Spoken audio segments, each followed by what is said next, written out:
My name is Tyler Fornes, and I am one of the co-hosts of the Good, the Bad, and the Hungy AEW podcast here on the Voice of Wrestling Podcasting Network. We take a broad scope approach to the world of All Elite Wrestling and the entire universe of Tony Khan. We talk about the big matches, the big stars, the promos, the storylines, and we also look at it from a big picture perspective. How are things going to change over the course of the next 10 years with AEW still in the picture? How are companies like WWE going to adapt and adjust to AEW? Are they going to be a similar way like they did with WCW in the late 1990s? Will there be a counterpunch? We talk about all of that and more on The Good, the Bad, and the Hungy every week on the Voice of Wrestling Network.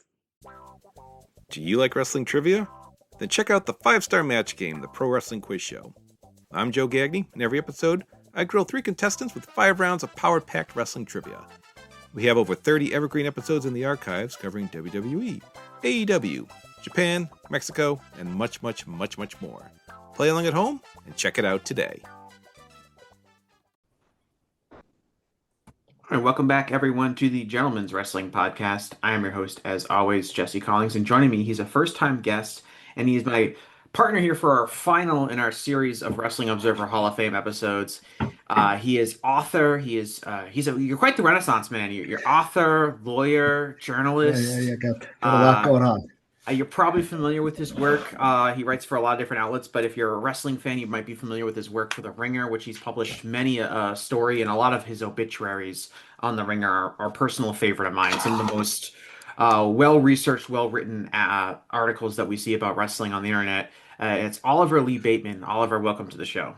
Hey, thanks for having me, Jesse. And again, a big shout out to you. I think you got me on the Wrestler Observer newsletter Hall of Fame ballot this year.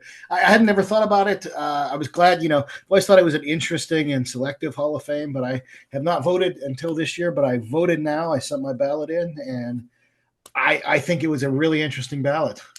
Yeah, so people frequently call me the kingmaker of the Wrestling Observer Hall of Fame because I'm often getting people ballots. But realistically, the reason I stumbled across this happened was because I was looking for people who I hadn't talked to before, who I hadn't had on the show before, to see what their Observer Hall of Fame ballot is like. And then Oliver, of course, I'm familiar with your work, and I was like, Oliver Lee Bateman, he's definitely got to have an Observer Hall of Fame ballot. So I emailed you, and you're like, yeah, I don't have one.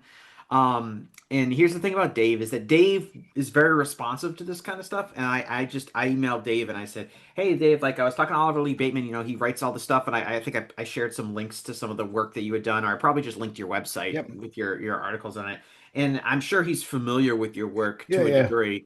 We've been on books together of Ian Douglas's where I've got one forward in there and he's got another forward. So we virtually met in those ways. Mm-hmm. So I feel like in a lot of it is just like he's an oversight. And like when I heard he didn't have one, I was like, oh, I know plenty of people that are way less qualified to have one than you. So it's fun to have a new first time voter on the ballot. And I guess like I was going to say that we were talking a little bit this off air. I actually think being a first-time voter, and I actually honestly forget when my first ballot was. I want to say it was like 2020 or 2021, right about there. Like, that's almost the most intimidating time because you're having to look at the ballot and you're like, okay, and you have to look at the ballot and the roster of who's in. Yeah. And think, what has he been selecting for? And I've read Dave forever. Like, I've even got those bound. I picked some up real cheap at a used bookstore, bound Observer collections of like the 80s and 90s. And somebody sent me some PDFs of them too. So I have them. And so like I kind of know what he's looking for.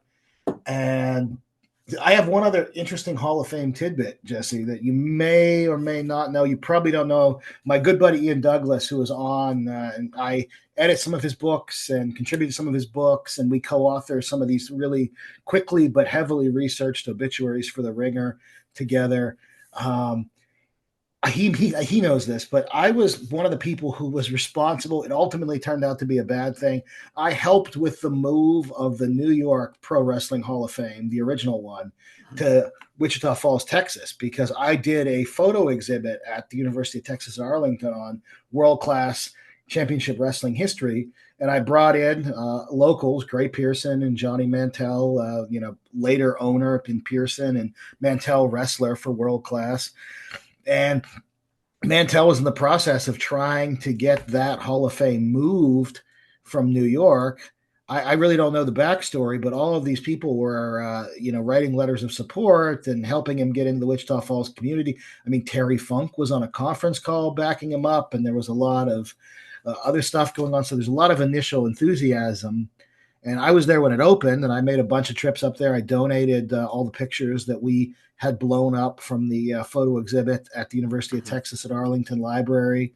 That's still online if people ever want to look for it. UTA Ringside, it's called. Oliver Bateman. Just Google that. You can see 100 pictures of Kevin Von Erich, bloody and looking as good as he ever did at any point in his career, like visually. Same with not so much Kerry, but Kevin looks phenomenal in those photos. And then there's some other odd people in there. King Kong Bundy with hair, for example, before they did the head shaving thing. But great photos. When King Kong Bundy, I think is my favorite in terms of like he's like 22 or 23 years old when you first see him.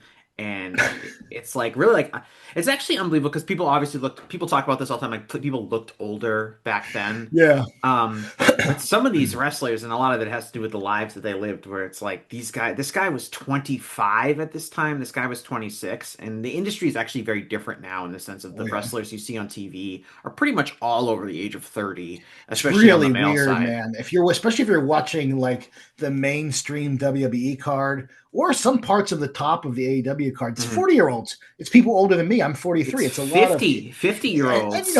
And very fit 50-year-olds. Like MVP is still quite fit, Bobby Lashley, he's like 50. Bobby Lashley is, I think, the greatest. And I write a lot about the physiques of these guys. Bobby Lashley has, I think, the most enduring and greatest physique in pro wrestling history. Maybe his abilities aren't the best, but he's got the background. I think even compared to Lesnar, who has a similar background, slightly better pedigree in all respects, but like Lashley just looks incredible. I've never seen him. He looks like a Ninja Turtle. And he literally looks the same. He's like, as Bill Simmons has the Tony La Russa. Exactly the same. Bill Simmons has the Tony La Russa All-Stars as a gimmick of people that looked the same for an extremely long period of time, led by Tony La Russa. Bobby Lashley. And Shelton Benjamin, who pairs with him. Those two guys. Honestly, really? So I was at a Dynamite taping in Boston in March or April, and there was a Hurt Syndicate. They were tagging, and Bobby and Shelton were on the ring apron, facing their backs were to me, where I was sitting in the crowd, and from behind. They look like almost similar. Like Shelton Benjamin is an enormous human being. He really is. He's a heavyweight. I mean, he's a heavyweight wrestler. He's a genuine heavyweight. You might not you might see him. You see him all the time in comparison to Lashley. You think, oh, it's not that big a guy. No, he's a 250 pounder. He's a legit 250 pounder, well over 6 feet. When we talk about the age, this gets talked about the age of 35. Is the kind of wrestler has to be at least 35 or at least 15 years into their career to be eligible for the ballot. And that has led to a lot of debate recently, at least the circles I'm in, because back when Dave was establishing the Hall of Fame in 1996, 35 was like kind of old for being a wrestler.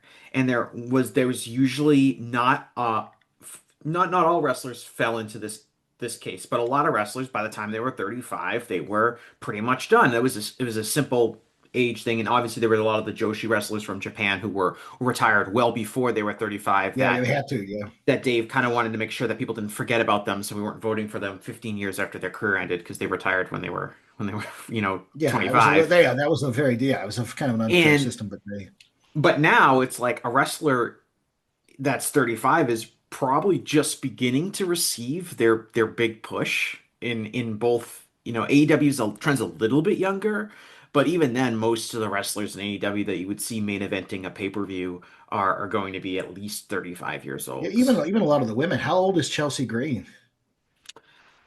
So that's what's hard to tell because I always just assumed that people start really young in wrestling, and I'm like, well, I've known Chelsea Green for like 10 years, but she's probably in her 30s now. Yeah, 30. So you really see that. So that's kind of one of the interesting things. A lot of people say and if we talk about like who's in this modern category, it really is. This is very different than when I first started voting like 5 years ago. It really isn't like guys from the 90s or guys from the 80s anymore, like the way it used to be. It really is wrestlers who, many of whom are very much still in the prime of their careers. And I think that kind of does change the way historically people are going to vote. Some people are like, even if you think someone's a Hall of Famer, they might not want to vote for That's right. someone if they don't feel like their career isn't totally wrapped up, like a John Moxley or Cody Rhodes. Those guys are Yeah, I didn't vote for them this time around. okay. So you're one of those. For that very piece, like they're going to get their due. I mean, they're literally on the TV eating 20 to 30 minutes a week, so they're going to get their due. But some people that I probably wouldn't have voted for otherwise, like Bill Goldberg, I think his career is strange enough, and he just retired in a high profile way. I did wouldn't say I have a soft spot for him, but I think he's consequential. And so I cast the ballot for Goldberg. I voted, Edge. I voted for Edge, even though he's still on TV. I feel like he shouldn't be. Well, his great. career is largely over. He's a little different than Moxley. He's finished. Yeah. Samoa Joe, same thing. I think Samoa Joe is a GOAT. He's great. He's headlining a pay-per-view this weekend, which will have happened by the time people listen to this. Yeah. He's still very much in it. What if that pay-per-view? What if he does 0 buys so that your ballot will be incorrect?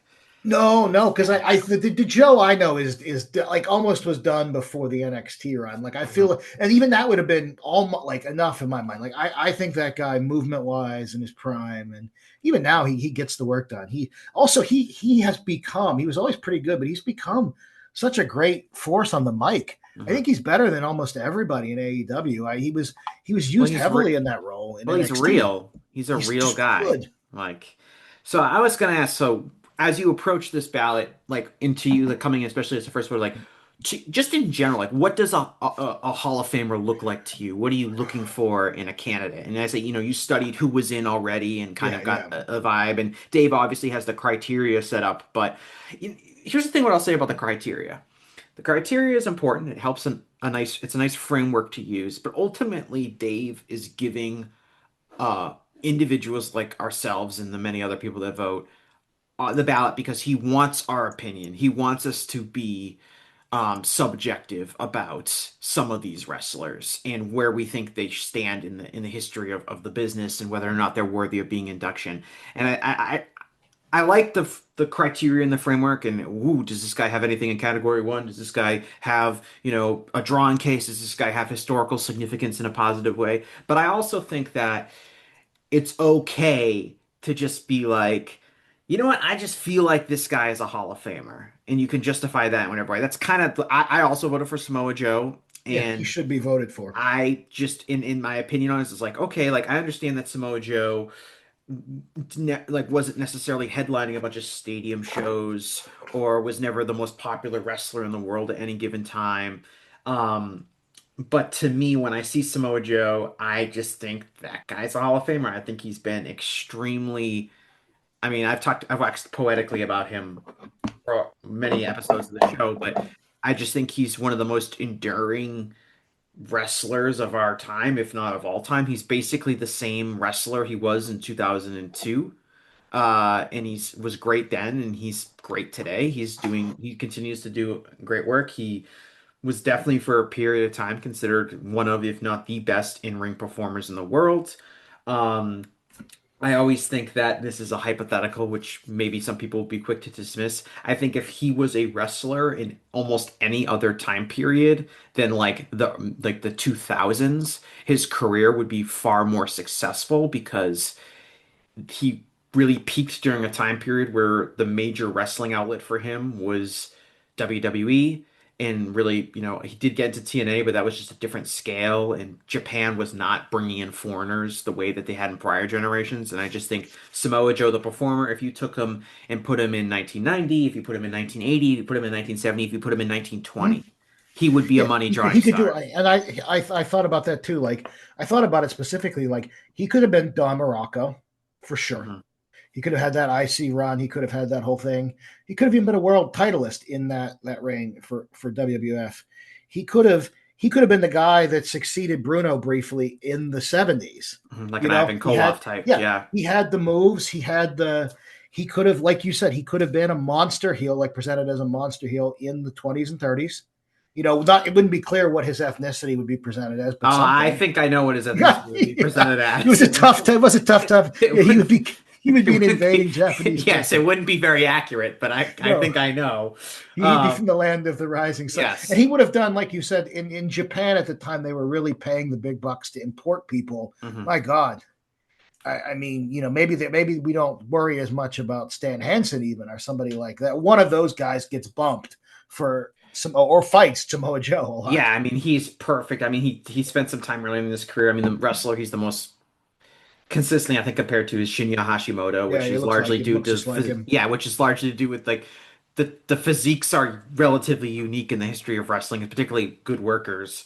And it just seems like in that way he's kind of from a different era. And unfortunately for him, despite the fact that he achieved all of the things that we've discussed, his career is probably way more substantial as a overall star if he is in a different period of time, or if WWE was as open-minded, because they eventually do bring in Samoa Joe in the 2010s and they build NXT around him. And Adam Berger, who was on the show a couple episodes ago, pointed out, like, when Samoa Joe was in NXT was touring live events. Mm-hmm. I saw a house show, an NXT house show with Samoa Joe. I mean, they were a really successful drawing act with Samoa Joe as basically their top star, and they had the women that were also doing really well and things like that. But Samoa Joe was there, and even when they gave him the chances in WWE, he worked a program with Brock Lesnar. He worked some main event programs. He always did well. So even within WWE, the place where kind of you'd think like, oh, they're not going to push him because he looks a certain way. Even when he was given those opportunities in WWE, really kind of post the prime of his career in a lot of well ways. Past, he still succeeded, which is his voice. His voice is excellent.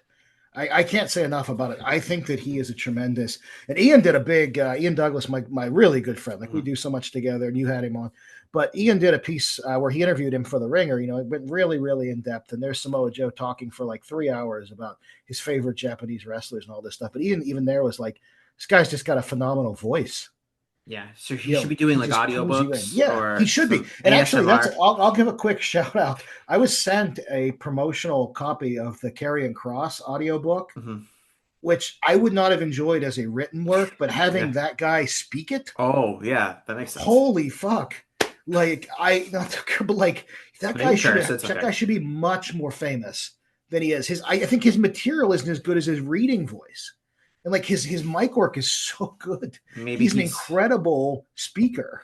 Yeah, maybe he's missed his calling. Maybe he could get into the audiobook I guess podcasting, right? People want to hear your voice. Yeah. I listen to audiobooks on Audible all the time when I'm commuting, and a narrator keeps you going with the book, but his book, I just breezed through it because he was compelling. Just wanted to hear more of his voice. Yeah. There was no substance really in the book, and it was a lot of self-help, and like the pieces that were substantial were good, but there was not enough, like as far as the book went.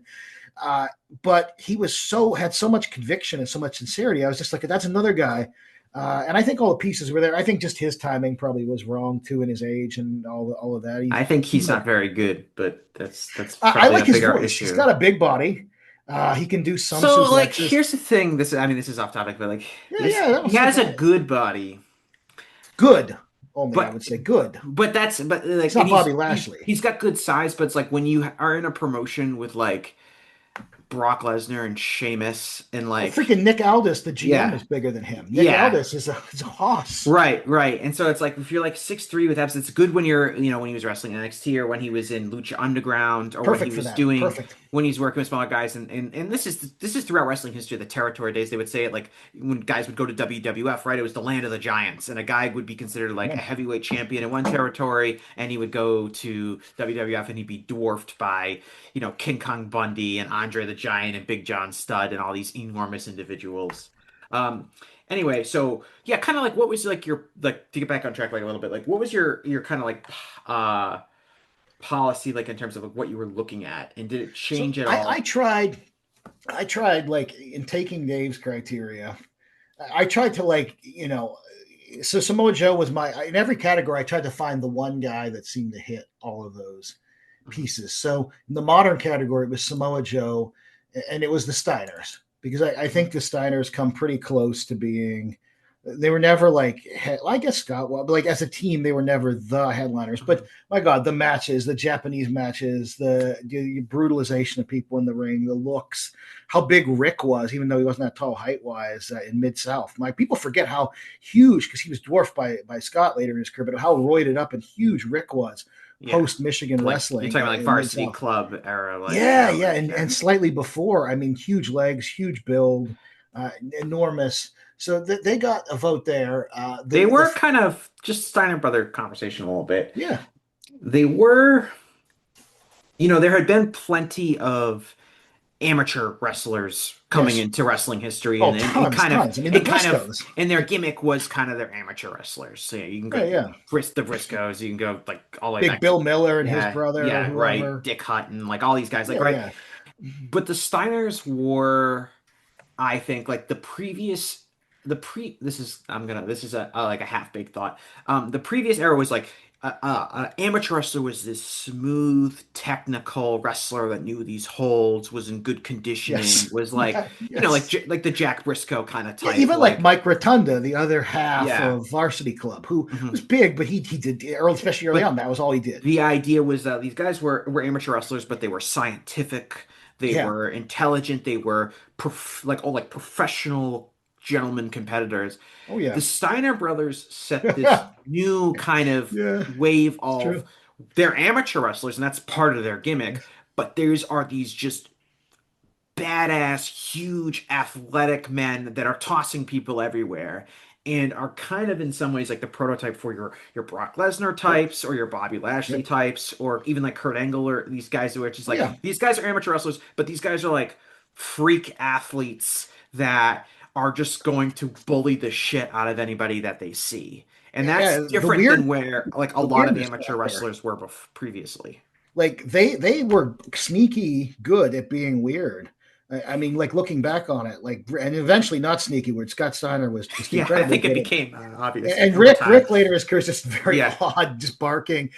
And Scott was just incredible but like they leaned into it, and honestly, I think that's such a great point that you made. Like, there's no Kurt Angle, Kurt Angle's gimmick is very funny. He's very talented and charismatic and could go, but I mean, you watch Scott, and when I'm on the I've been on the Outdated Wrestling podcast, and we always talk up Scott's early career performances against the great Wojo, who died recently. Like, Scott's doing like freaking like backflips in the ring and like the really 450 splash. He's one of the first guys to ever like legit. Why is he doing that? Like he's doing it. Like legitimately, like in terms of just raw natural talent. Yeah. Scott Steiner is one of the most talented wrestlers of all time. And he despite the fact that he had a very successful career, in a lot of ways underachieved what he could have been based on his athletic ability, his look, his charisma. He really was a 5-tool player, and there are various reasons why his career maybe didn't work, especially as a singles wrestler, to not work out the way that it could have been. But if you weren't talking just in terms of a just raw natural talent, he has very few peers in modern wrestling. No, not at all. I mean, almost none at all. The ability was so great that he did sustain a lot of injuries over time that slowed him, and a lot of his body type probably didn't help, like in terms of injury management. No, and I mean steroid use at that level. Scott never took steroids. Never. But like just, the recovery of the pec, and dieted, and the recovery of the pec tear was sad, and like he went from having like one of the best pec decks in pro wrestling to having like the two worst. And this is getting outside this, but I think this is great content that people are. These are just really esoteric content. So this is what I cover. And I talk about this in chat. I talk about this with Jonathan Snowden sometimes, another friend of mine who's got great books out there. But the weirdest pec deck, and I think it's got to be some congenital thing, nothing he can do about it. Kofi Kingston has no pec deck at all.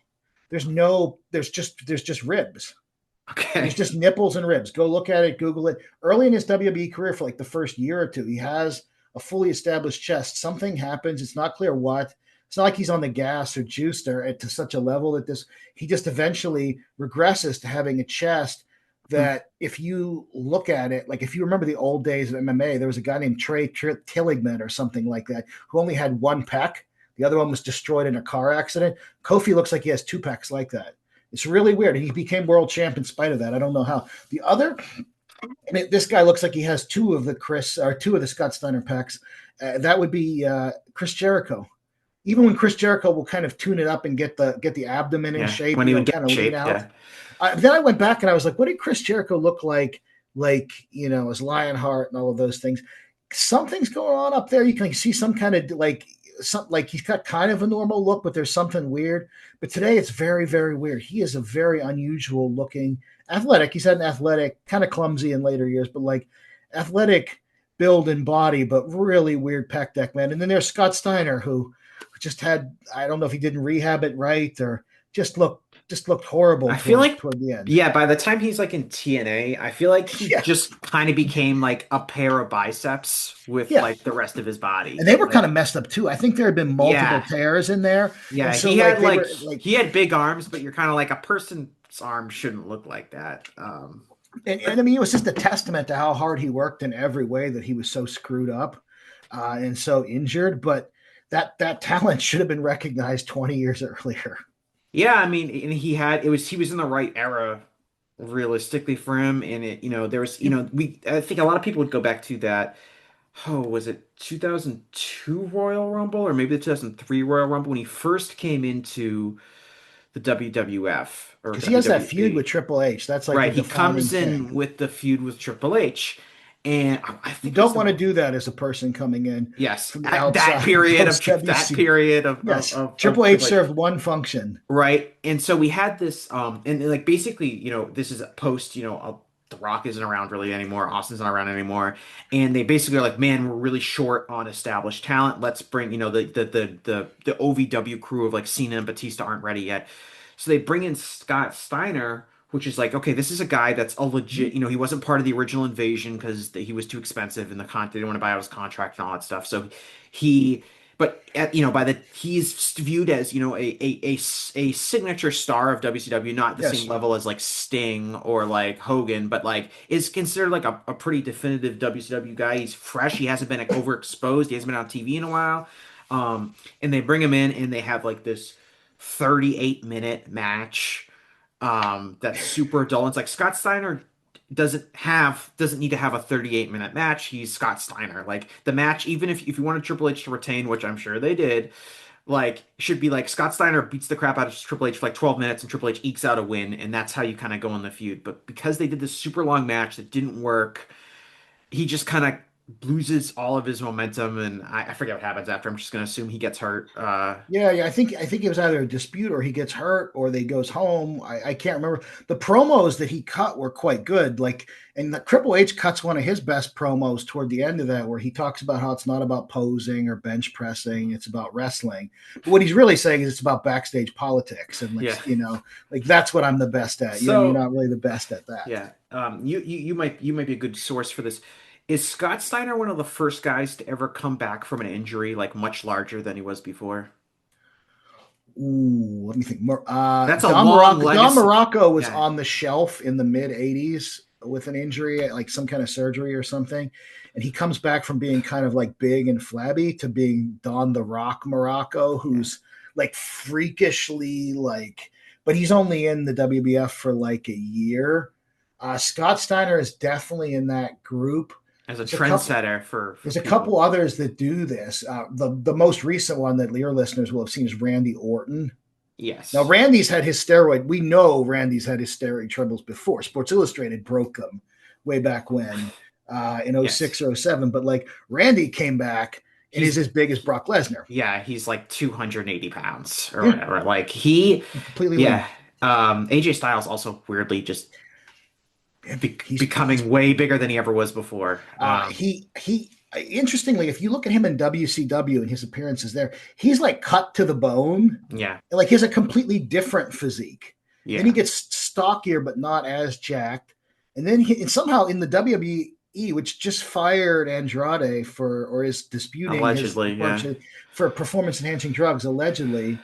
And it's clear that Andrade's physique changes radically. Like he's a gifted wrestler, but he's not a naturally gifted physique guy.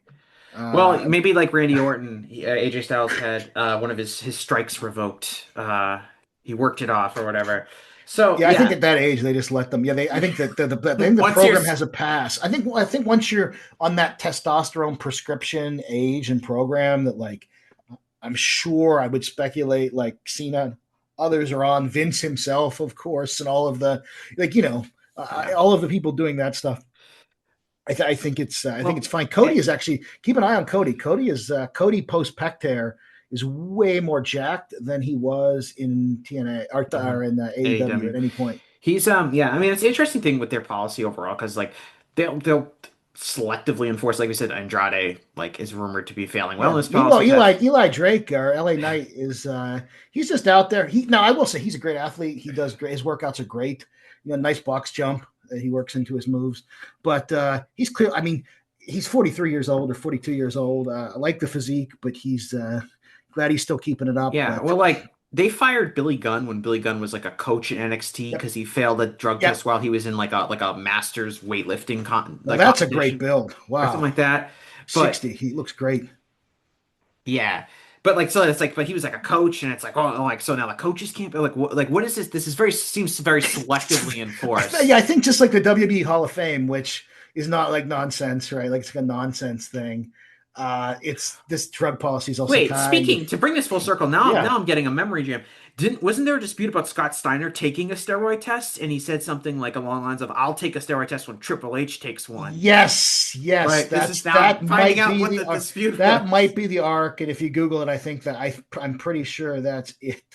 And I think that was just a hammer they would wield to get rid of these guys. Right. It was a problematic. Well, there was always one of those things where it was like if a guy missed time for injury, they were injury prone and they didn't like them. But if it was someone that they liked, like Triple H, they got really bad luck. Triple H just had all this bad luck with all these tears that you only have in that volume if you're, Yeah, like I personally can tell you that I'm pretty safe. I don't not think my pectoral's ever going to slide off its bone. I hope not. I had that happen actually. I wrote an article for The Ringer about it. We have around the time that Cody Rhodes had it happen, and so at the same time that I did. People won't see the video, but me and Oliver have different body types. The kind of related somewhat to that. We mentioned him earlier. I'm curious what your thoughts on Randy Orton as a candidate, because his career is not quite at like the edge, or like certainly not like the Bill Goldberg state, but he's also probably close to like Samoa Joe, where he's still like a wrestler, but it feels like his career is not going to radically change. I've had my views on Randy Orton as a candidate before, but I'm curious how you approached him. I didn't vote for him yet, but I will at some point vote for him. He's a Hall of Famer. He meets this. I mean, he meets all of the objective standards. He could have functioned in any. I mean, you could see Randy Orton probably, highlighting the territorial era, coming from a multi-generational family. He could have probably done well a la Terry Funk and Dory Funk in Japan. He probably could have done whatever he needed to do to get over. And I think he kind of figured the game out as he got older. He was a little immature coming in, but I think he's a multi-tool talent, and he's gotten better on the mic. He's not as good on the mic as Samoa Joe, and honestly, that was another deciding factor. I don't feel that he is as complete as Samoa Joe as a wrestler. To me, Orton, when talking about people who are naturally talented, right? Like when we were talking about Scott Steiner, Orton is, of his generation, certainly one of the most naturally talented wrestlers, and that's been the thing that people have talked about him for his entire career. JBL used to say, if you can build a wrestler from the ground up, you build Randy Orton. And WWE, like if you look at, especially during certain periods of their like who they were looking for in developmental, who the kind of wrestler that they're looking for. Yes. They're not necessarily looking for the next Brock Lesnar or the next Batista or the next John Cena. They're looking for the next Randy Orton, because that is the person that they view as a world champion, superstar wrestler, right? Guy, Yes. tall, good physique, handsome guy, like just like a great pedigree. If that's what you're Yeah, looking yeah. for. They like a pedigree in I mean, like WWE. there was a reason, like they had like his whole legacy gimmick, which was like Cody Rhodes and Ted DiBiase Jr. and these guys was the point was like Curtis Axel wasn't part of that, but was kind of a similar thing as they were looking for the next Randy Orton, and they ended up hitting on Cody in a roundabout way and in a way that is pretty different than I think what they originally envisioned, but he's one of those guys. My issues with Orton is that I think he has like just underachieved a lot as a performer. He definitely has relative to the skill. I hate to say it, like just as Scott Steiner didn't reach his peak for institutional barriers and other weird. Maybe he was kind of weird to work with at times. Like Randy had every chance to be 2 times greater than John Cena. He's physically more impressive. He's more fluid in the ring.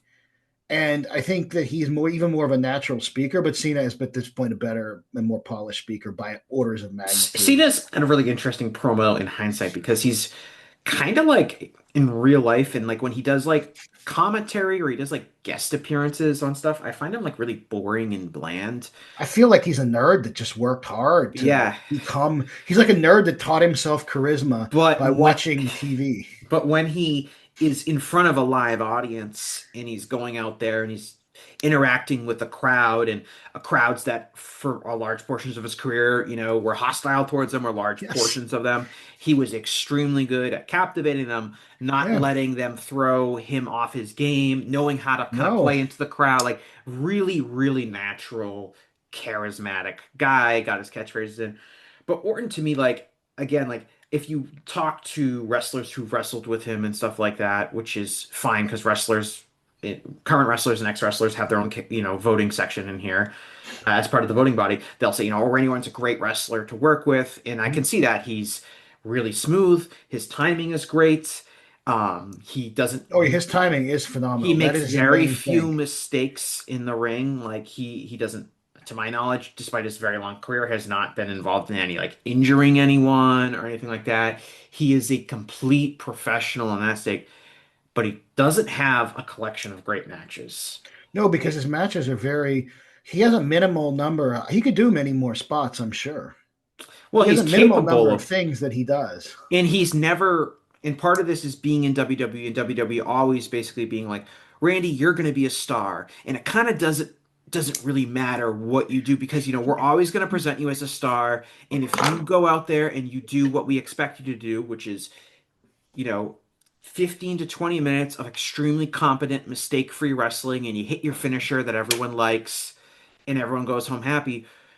That's what's going to make you a millionaire multi times over, and it did throughout his entire career. But he's to me has never been pushed. Had never had to push himself. Never get outside the box, and he's had, like you said, you make a really good point. Like he has the opportunity to be really, really, really great. He has main evented, I think, close to 100 pay-per-view / PLEs throughout his career, which is the most. He is not someone that is like. We talk about great wrestlers sometimes, and it's like, especially wrestlers that were like in the 90s and the 2000s that didn't really get the opportunity to have a bunch of great matches because they were mid-card wrestlers or they were never being pushed. Like Randy Orton has wrestled every big star that has come through. He has been wrestled in major shows. He's had storylines, promotions for periods of time built around him. But if you walk down the street and you say, or you walk into an arena and be like, what are your 5 favorite Randy Orton matches? It'll be like, his match against Mick Foley in 2004, the I Quit match, or what? Oh no, his I Quit match, the hardcore match or whatever he had. He did have the greatest match of all time with Edge. That's but when people even build it, yeah, right. But when people remember that, I mean, then we remember that. No, that was terrible. That match was terrible. It's just 40 minutes long, right? That was the whole. Like Edge is one of those guys, kind of like Triple H, who equates match quality with match length. Yeah, well. So you're thinking of they had the match at WrestleMania. Yes, like What was the one that was billed with like the greatest match ever? So that was literally the billing. That was afterwards. So they had the match at WrestleMania, which is like this really long walk-in brawl. And Oh to be yeah, that honest, that was the that was the that thing was okay. That dragged on a long time too. that was I think that was trash. But I will understand because that was the crazy COVID WrestleMania where Yeah, yeah, they had nobody to do all really kinds knew of what to just do. gimmicky Like so it's fine. stuff. But then like a month or two later, they're like running the feud's still going on. They're running back that, and I think they did a Hell in a Cell match Okay. at whatever pay-per-view it was. It was at the Performance Center. It was in Orlando.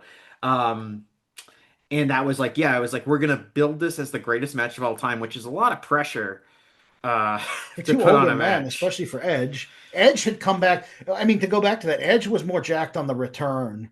Not that he was ever really jacked in his career. He was actually never really jacked, but he was definitely in better shape on the return from the long neck layoff to Right. looking a lot better. Well, that's one of the issues. Well, like for him, when he had missed so much time, and that's what happens with a lot of wrestlers, is like when you miss that amount of time, especially if you have a significant injury, and this is especially true with the guys who have missed a lot of time with concussions. And I remember Bryan Danielson saying this, is that like you're not wrestling for a year, 2 years, 3 years. In Edge's case, it was almost 10. Your body does feel a lot better, and you're able to work out in a more like consistent Oh way yeah, yeah. because you're There's not. definitely a thing. There's definitely a thing that happens, and there've been a number of guys that have given interviews on this or that I've interviewed. When they're working the full schedule, they have to have some period of time off to get the base build back up because it's Mhm. going to deteriorate. And if you're watching the cards, you can actually see them, start to have to pull the trunks up a little bit. Start to you saw this in The the '80s with the heavy the WF schedule. The guys are pulling the the trunks up. the They're like, Mitsuharu Misawa memorial like waistband yeah, yeah, he was adjustment. very good at it. Ole Anderson's another guy who's very good at it. They started, as their careers go on, they pull the waistband higher. But guys are doing these tricks, and the women do these tricks today, and they've got to, but they wear the like waist wrap bands that pull it in, so you can Yes. see when someone's not quite ready for the. And this is just me as like somebody critiquing. Not it's not bad or good. Everybody's in good shape doing this stuff nowadays. But like they have them wearing like the banded things that pull in. Even like Sol Ruka was wearing one the other day. Like because you can't stay in that TV condition Yeah. all the time I and mean, do that much. You're going to it's deteriorate. Danielson's a it's sad example, but it, he's a great wrestler. yeah. I mean, it's easier to do now because these people are not working 200 shows a year, and the house show schedule is in almost non-existent outside of a few spot shows here and there. So your guys are wrestling, one match a week maybe. So it's a little bit easier. And certainly back in the good old days when everyone was making the towns, um, they weren't doing that. Nigel Anyways, McGuinness looks way better these days when he occasionally wrestles. Like yeah, he looks like he's in he's good in shape. better shape than he ever was. I mean, he was never really in bad shape No, as but a he's wrestler. in very good shape now. Yeah. I don't quite get like he has Hep C, right? Like that's why he's not He wrestling. oh no, that's a much more complicated thing. So he got the hepatitis that goes away. I forget which one it It goes is. because I mean, like to go back to Randy Orton, Bob could have had a lot of paychecks if he hadn't bladed or something on a Yeah. show, right? When he has Hep C, right? Or he has the one that doesn't go Yeah, away. Abdullah the Butcher had it too. Yeah, I mean, Abdullah the Butcher Yeah, helped spread it across, yeah, allegedly across the. I mean, Billy Graham's descriptions that are pretty funny. yeah. And blading. I mean, it would have been a great payday, easy night. So yeah, so Nigel just like stopped wrestling. He did get hepatitis, but he legitimately just like stopped wrestling because WWE didn't want him because he had this bicep injury that he did not get surgically repaired Okay. because he didn't have health insurance at the time. Oh Jesus. Um, and Jeez. he got signed and he failed his physical because of this bicep injury that he had. He rehabbed it. He didn't get it surgically repaired. And basically they said, if we'll sign you if you get this surgery. The surgery would have cost him so much money where he's like, I can't like justify doing that. Um, and then so he went to TNA as kind of like a fallback option. And then just kind of the whole era, he started off well in TNA, but that whole era kind of deteriorates with the Hogan and Bischoff era. And he gets hepatitis, which is basically, he never comes out and tells who gave him hepatitis, but he says, I wrestled for TNA and, I wasn't doing any drugs. I didn't get a blood transfusion. I wasn't having any unprotected sex, but I was in a wrestling ring where people were bleeding and So he basically retires from wrestling and becomes an actor, street musician, street magician, whatever he was doing. His documentary, The Last of McGinnis, is worth Yeah, watching. yeah, it's good. It's very good. It's really sad. He's a good talker. Look, you don't have to. I am probably the biggest Nigel Oh McGinnis wow, fan wow, yeah, in the yeah. world. I mean, So I hold him up in high regard. Just as the comeback matches are what impressed me. I was surprised he could still I mean, perform. I'm a McGinnis over Danielson guy. I love I Nigel mean, McGinnis. if I were the promoter, I would. He's taller. He has a better natural build, and he can talk just as well. So I He was just, going. yeah. I mean, as a worker, his matches in Ring of Honor, just he had this viciousness, this a way to. He did the pretty British technical wrestling, all that stuff, but he had this mean streak and this edge where I always say he's like my favorite control wrestler. Him and Walter are my two favorite control wrestlers, like guys who are on offense, who are just beating the crap out of their opponent, and it's thrilling because a lot of people do that and it's boring. To get us back to Randy Orton. Um, and you're just kind of sitting there waiting for the babyface to do the comeback. But Orton is an interesting guy because the thing about Orton is that personally, I'm like against him. I'm kind of like on this wall where I'm like, this is the Wrestling Observer Hall of Fame. Randy Orton's going to go into every other Hall of Fame in the wrestling world because he's Randy Orton. Like, is this the smart Hall of Fame that we're going to protect from the guy who's like the picturesque WWE guy? But the flip side of that is it's hard to deny. This guy has been one of the most famous wrestlers for over 20 years now. He has headlined so many stadium shows, so many successful pay-per-views, and you can say, the WrestleMania name sold that, brand sold that, or of course, this show headlined, of course this pay-per-view does because it's WWE, and of course, SummerSlam did well at the box office and all that kind of stuff like that.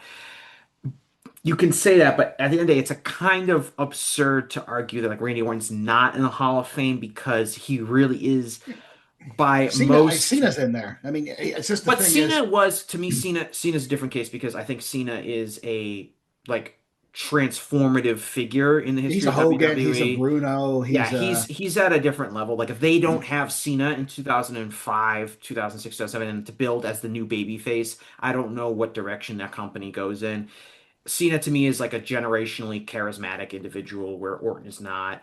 Uh, no, no, I no. think Cena has more like memorable, great matches than Randy Orton. Randy Orton is a better wrestler from a technical perspective. But like if I was on a desert island and you were like you get a 2 hour comp tape and it's the best Randy Orton matches or the best John Cena matches, I would rather watch the best John Cena matches. John Cena's a try hard. He will try hard if he has to. He had that, Cena will do, he has those matches with Brock Lesnar Yes, that those are very good. are entertaining, especially the first Lesnar kind of comes back to WWE match in like 2013. Yeah, He has that was a great feud. he has those matches with CM That Punk. feud really pulled me back into watching WWE, which I regarded as, kind of after like that and the Punk. I mean, I watched for Punk, but Mhm. like The Cena Punk matches are classics. Yes. They're some of the best matches in WWE history. they got a great angle out of that. Yep, Cena. I mean, Cena. He has those matches with. He has a really good match with Shawn Michaels at WrestleMania that I enjoy. He has the matches with the Rock, which aren't really great matches, but I think achieve like exactly what they wanted them to achieve, especially the first one, which I really enjoy.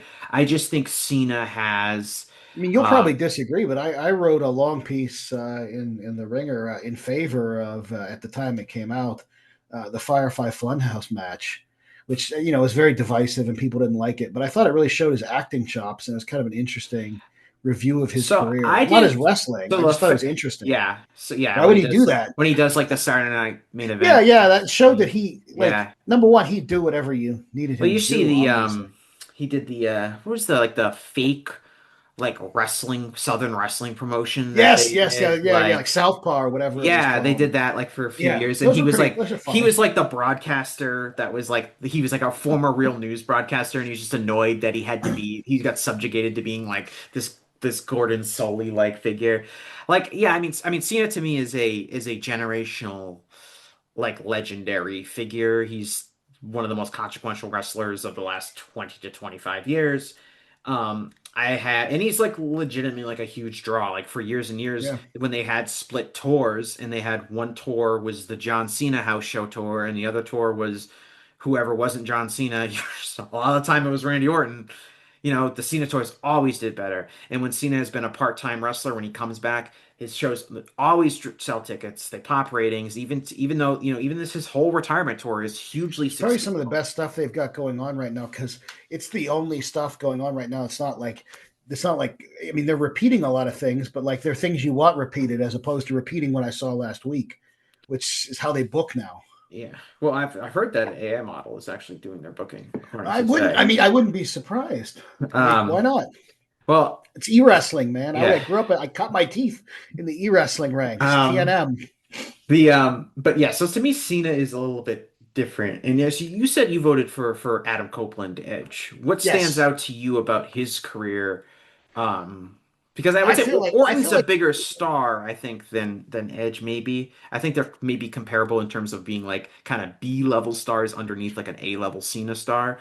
But what stands out to you about his career? I mean, for me with Edge, partly I did kind of take the comeback and the AEW work and the WWE work into consideration, but also he was part of some defining tag team matches that really established like the Attitude Era. Admittedly, he's not up there as a tag, and then his title run was like his title main event type run was like the last gasp of the non PG wrestling era, like the last truly attitude era figure in the sport with all the sort of attitude era stuff. Now, granted, you could say maybe it's Chris Jericho because he just keeps wrestling, Mhm. but I feel like Edge embodied that era more than The Rock, more than Cena, more than Ian, because he was kind of contained in it.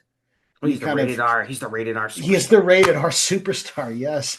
And that stuff was like on the one hand, it's stupid, but on the other, it did seem to get over with a certain demographic at the time. And he was like, he would not have been the guy I ever would have booked to be my world champion. But, my standards are like, I would be booking always like a Bruno, Hulk, John Cena, big man type world champ. And then the other belts as, Intercontinental was The a worker technical guy. titles. Yeah, yeah. I wouldn't make them unimportant, but I would just have them booked that probably with weight limits, which not everybody will want to do that. I know that, but they wouldn't go for that. But like, I thought that he was just important enough as like because I also voted for Bill Dundee in that category, which was Mhm. part of the reason I voted for Edge. Interesting. Like Bill Dundee, on the Because other hand, Bill Dundee's holding a lot of things together.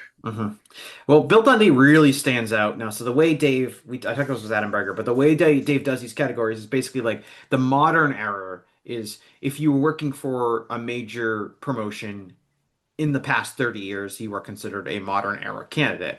Um, Bill Dundee's really like he feels like he's like several generations removed. Like you have a few guys like from the 80s and 90s that are still on here. Like you have Scott Steiner is the Steiner brothers are a little bit older, and you have like Sabu who is more of a 90s figure, Goldberg. But this is mostly wrestlers post 2000 in this category, and then Bill Dundee who turned 35 in 1978 and is younger than some of these guys that are in the historical category. He's almost a decade older than Junkyard Dog, who's in the historical category. But he kind of stands out as a almost a total. If you're just going by modern, like just a totally different candidate. The world he existed in was so different than like the world like John Moxley was in.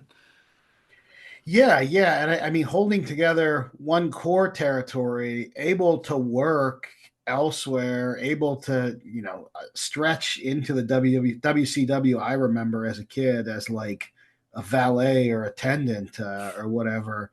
But then the other thing that kind of tips it for me is just like he was like the main foil in Memphis at what 5'3"? How tall is he's like 5'3", 5'4"? Memphis was not the WWF. No, no. Even so, Yeah. I mean, I guess Adrian Street, who I did not vote for. I think Adrian Street's on the ballot, right? I didn't.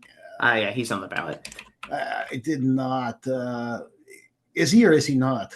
Street? Adrian Street, I'm almost pretty sure now. Of course, I am, of course, not a He may be rest of the in. world He voter. may be He's in not in. my. He's on the He's vote. not. He's on the ballot. Yeah, he got Okay, 30. he did not. Okay, so he did not get my vote, but I think Bill Dundee was critical to enough phases of the business, as I understand it, Mm-hmm. that he seemed to warrant inclusion, especially given that was one where I was like, who is making it in, who's not like a Hogan level figure, and I feel like he's one of the types of supporting players that probably should be in there. Mm-hmm. I also voted for the Junkyard Dog. Yeah, so he's in historical. Yeah. It's a controversial vote, I guess, because very few good matches from the Dog. Even if you go back to the Mid South catalog, Dog used to have a great build in Mid South. You wouldn't know it if you watched WWF. Yeah, so with JYD, who I voted for the first time last year after not voting for him for So several you've years. cast a ballot for him at some point. So my support of JYD, which is growing, which is the first thing, is the first category, which is most people just call work, is not actually just work. It's work or excelling in one's field as a professional wrestler, I guess which he did that, yeah. which could be different things. Like you talk about, like Cena is not to me like a great worker, but with Cena is a generationally charismatic individual, and I think did excel as a in that field of professional wrestler. JYD is not. No one's gonna mistake him for Ray Stevens or Dynamite Kid or any of these guys. No. He's Like you blown up said, after 3 minutes. In most he doesn't matches. have Even in his prime. he doesn't He's have blown. the catalog that most people would. But was JYD a excellent pro wrestler in his own way? I think that's absolutely the case. So I would say he has that going for him, and he doesn't have super longevity as a top No. draw, but was for a period of time an extremely impressive individual draw. And the other thing with him, and I talked about this with Ian on our show when we talked about the historical lack of black representation in the Hall of Fame, is, and this is a great point he mentioned when he was talking about Jack Claiborne. He mentions that Jack Claiborne was a star in Los Angeles in the late 50s when they start taping for television. He feels his booking's drying up, and he's basically told, we want to syndicate this wrestling our shows into the Deep South, and those people do not want to see a black guy wrestling.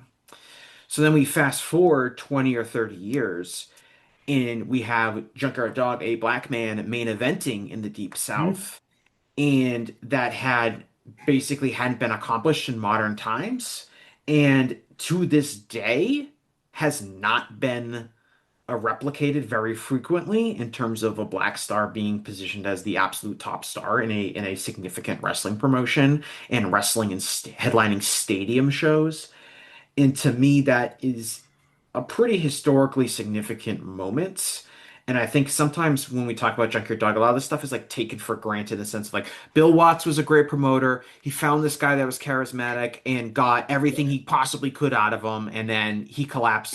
His You career. got to go back and watch. That's one where you could. Yeah. The tapes circulated widely, and my friend Ryan Powell and I had them in the '90s. And then WBF had them up on the network. A pretty good run of the important parts of Mid-South. If you watch that, I mean, yes, Bill Watts was a good promoter, big guy, good talker, all those things, kind of a good head for aspects of the business. Probably would have booked a lot of things the way I would have. But JYD is in those moments where like he's coming out to like help Tony Atlas with a bench press contest where they're actually bench pressing weight. It's not gimmick plates.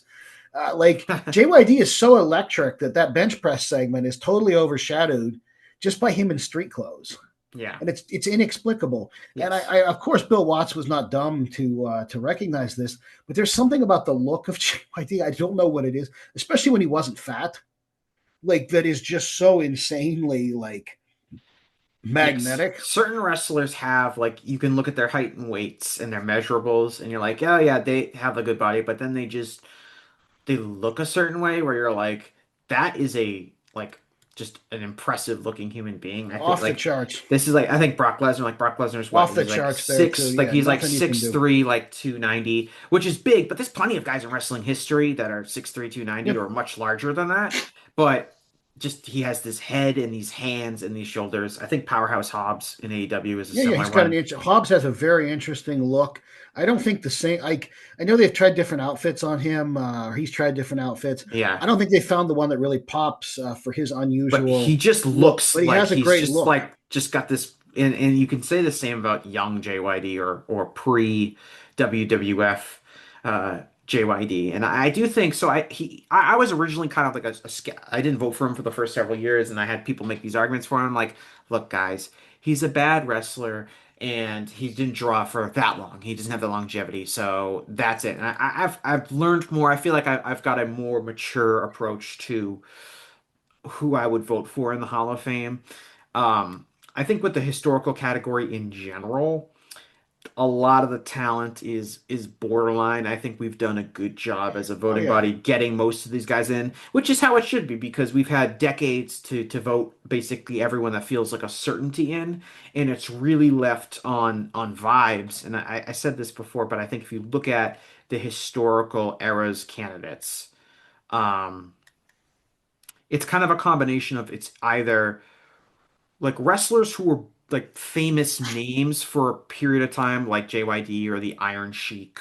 Yeah, I Uh, voted for him too, partly because I wrote his obituary, so I had to do a lot on him in a or short period of time. But right, but yeah, when you look at his body of being on top or being in shape, like he's in shape for all the periods up until he's on top, and then he's never in shape at any point after he's on top. So you're he's a talking about the real, Iron Sheik. yeah, the Iron Sheik. I guess you could say it about JYD too. Yeah, JYD is in shape for like the first half of his Mid South run, and then he starts getting that belly on him. yeah. Then once he But got more money, he started. yeah, and the Iron Sheik is even weirder because he just gets a beer belly, Mhm. and like his legs shrink and everything else gets weirder, but he gets So this kind of beer belly. talk to me about the Iron Sheik a little bit because to me he's everyone knows him as the guy. He had the transitional run as champion, and then he has like the comedy kind of run post Hogan, loss where he's this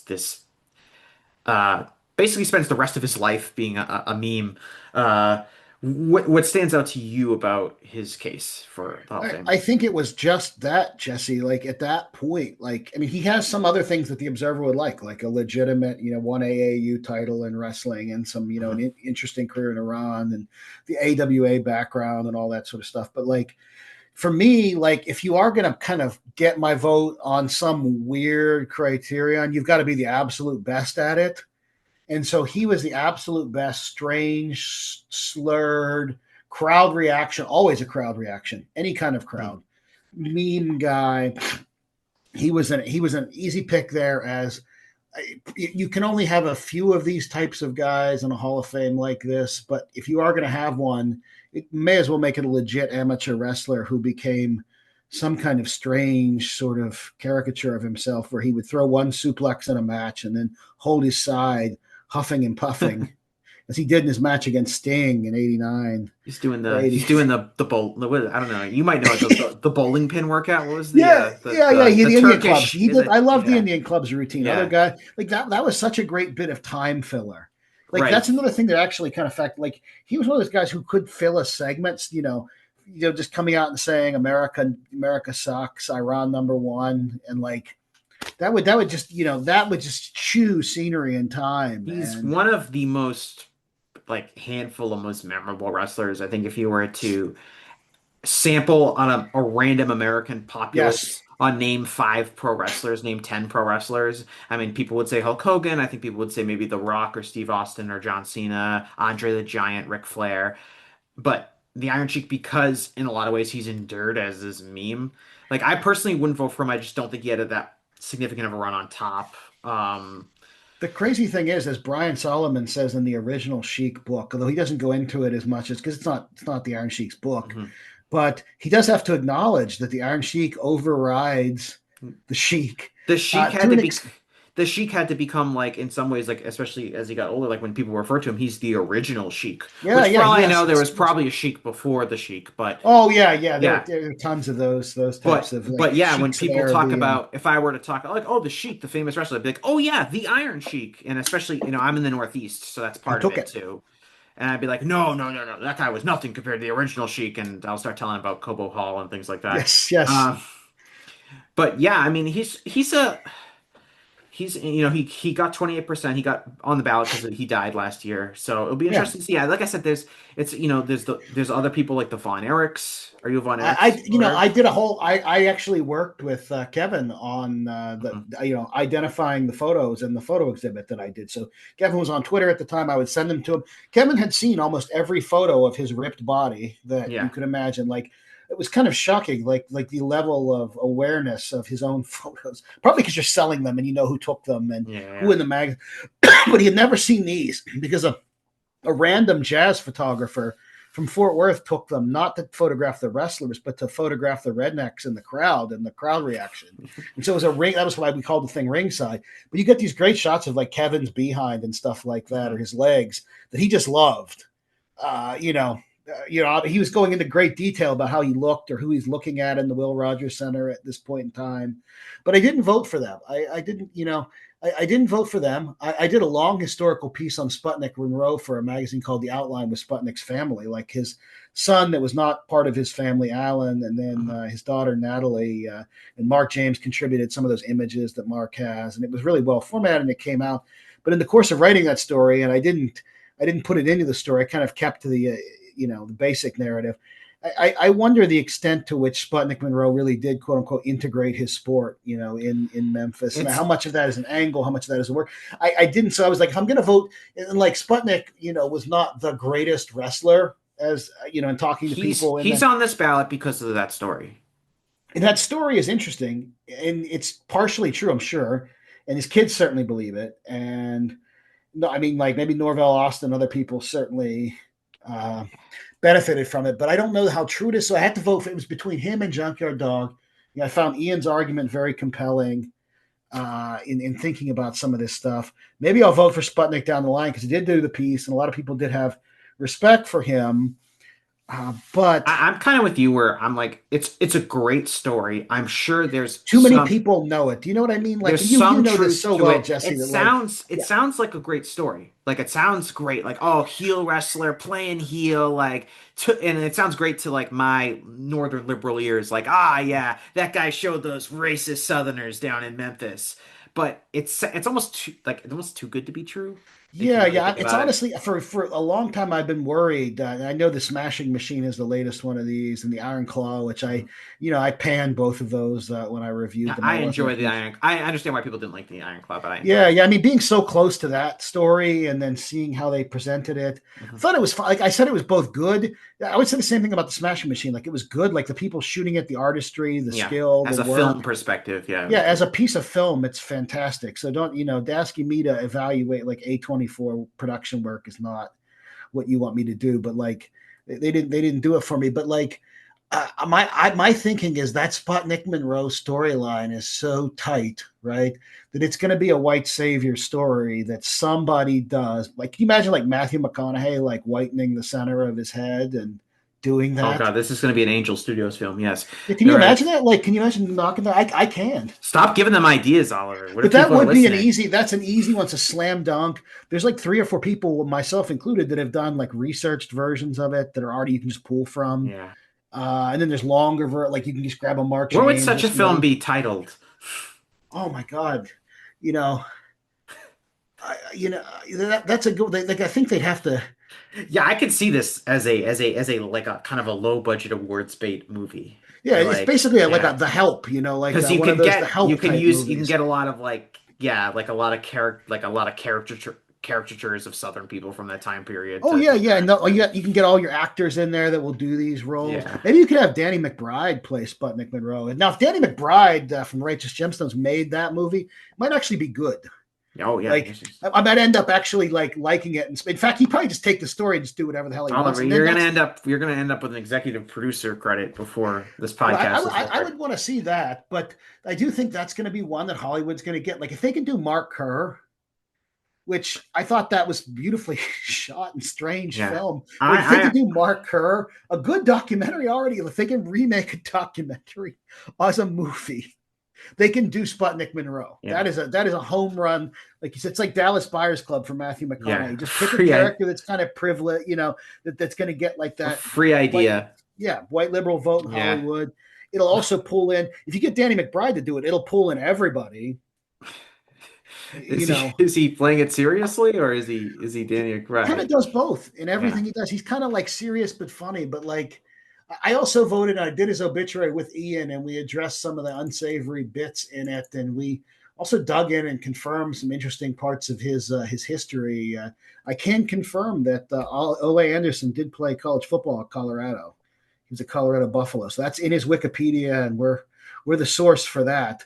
But I voted Ole Anderson in just because, I mean, in terms of reading wrestling autobiographies and reading his autobiography and like his central and weird role in all of this, I think he's got to go in, baggage and all.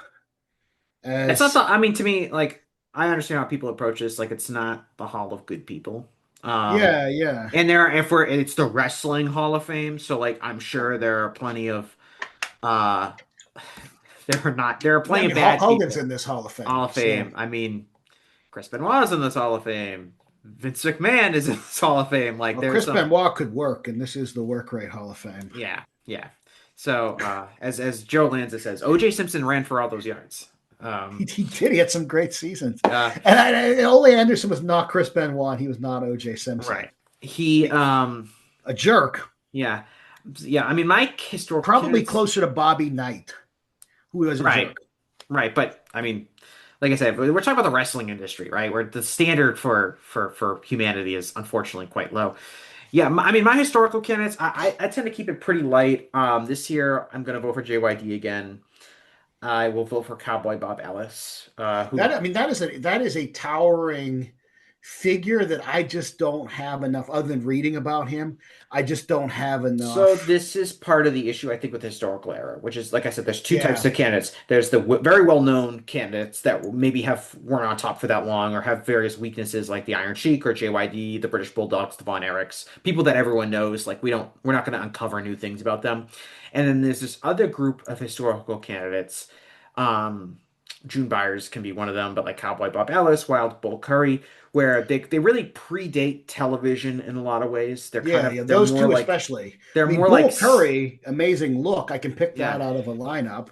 They're more eyebrows. But they're like, Wild Bill Curry turned 35 in 1948. So we don't really have a lot of tape of Wild Bill Curry. And even if we did have a lot of tape, like, how are we going to really evaluate how good that guy was when he's wrestling in this era that is just so completely different than previous eras? So, and I think it's hard for these guys. Like, I think if you go through the drawing data for Cowboy Bob Ellis as a like kind of career baby face, especially in like Kansas City, it's like his drawing is really, really strong. And so I like voting for him, but at the same time, it's like, we don't have a lot of tape on him. It's hard to make those judgments. And that's what makes the historical eras candidate, I think, now kind of hard to do. I think we got Johnny Rougeau in last year, who I was an advocate for. That's a good pick. And he had a lot of strong drawing data and things like that, but not a lot of television. No. He was, if he was, it was a non-English language, promotion up in Montreal.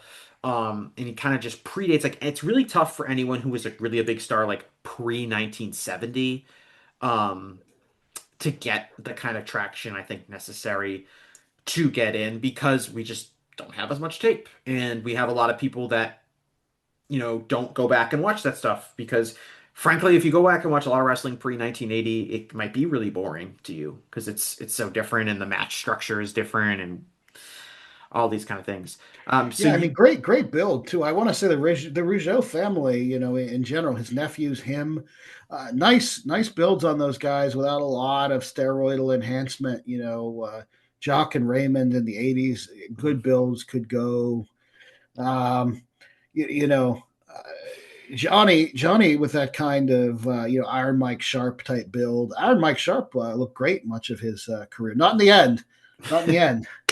He looked bad. Yeah, he was. Well, they didn't call him. He wasn't. He was Iron Mike Sharp. He wasn't like Rubber Mike Sharp. No, he did look good gimmick. But I have a soft spot for guys like that, and I think that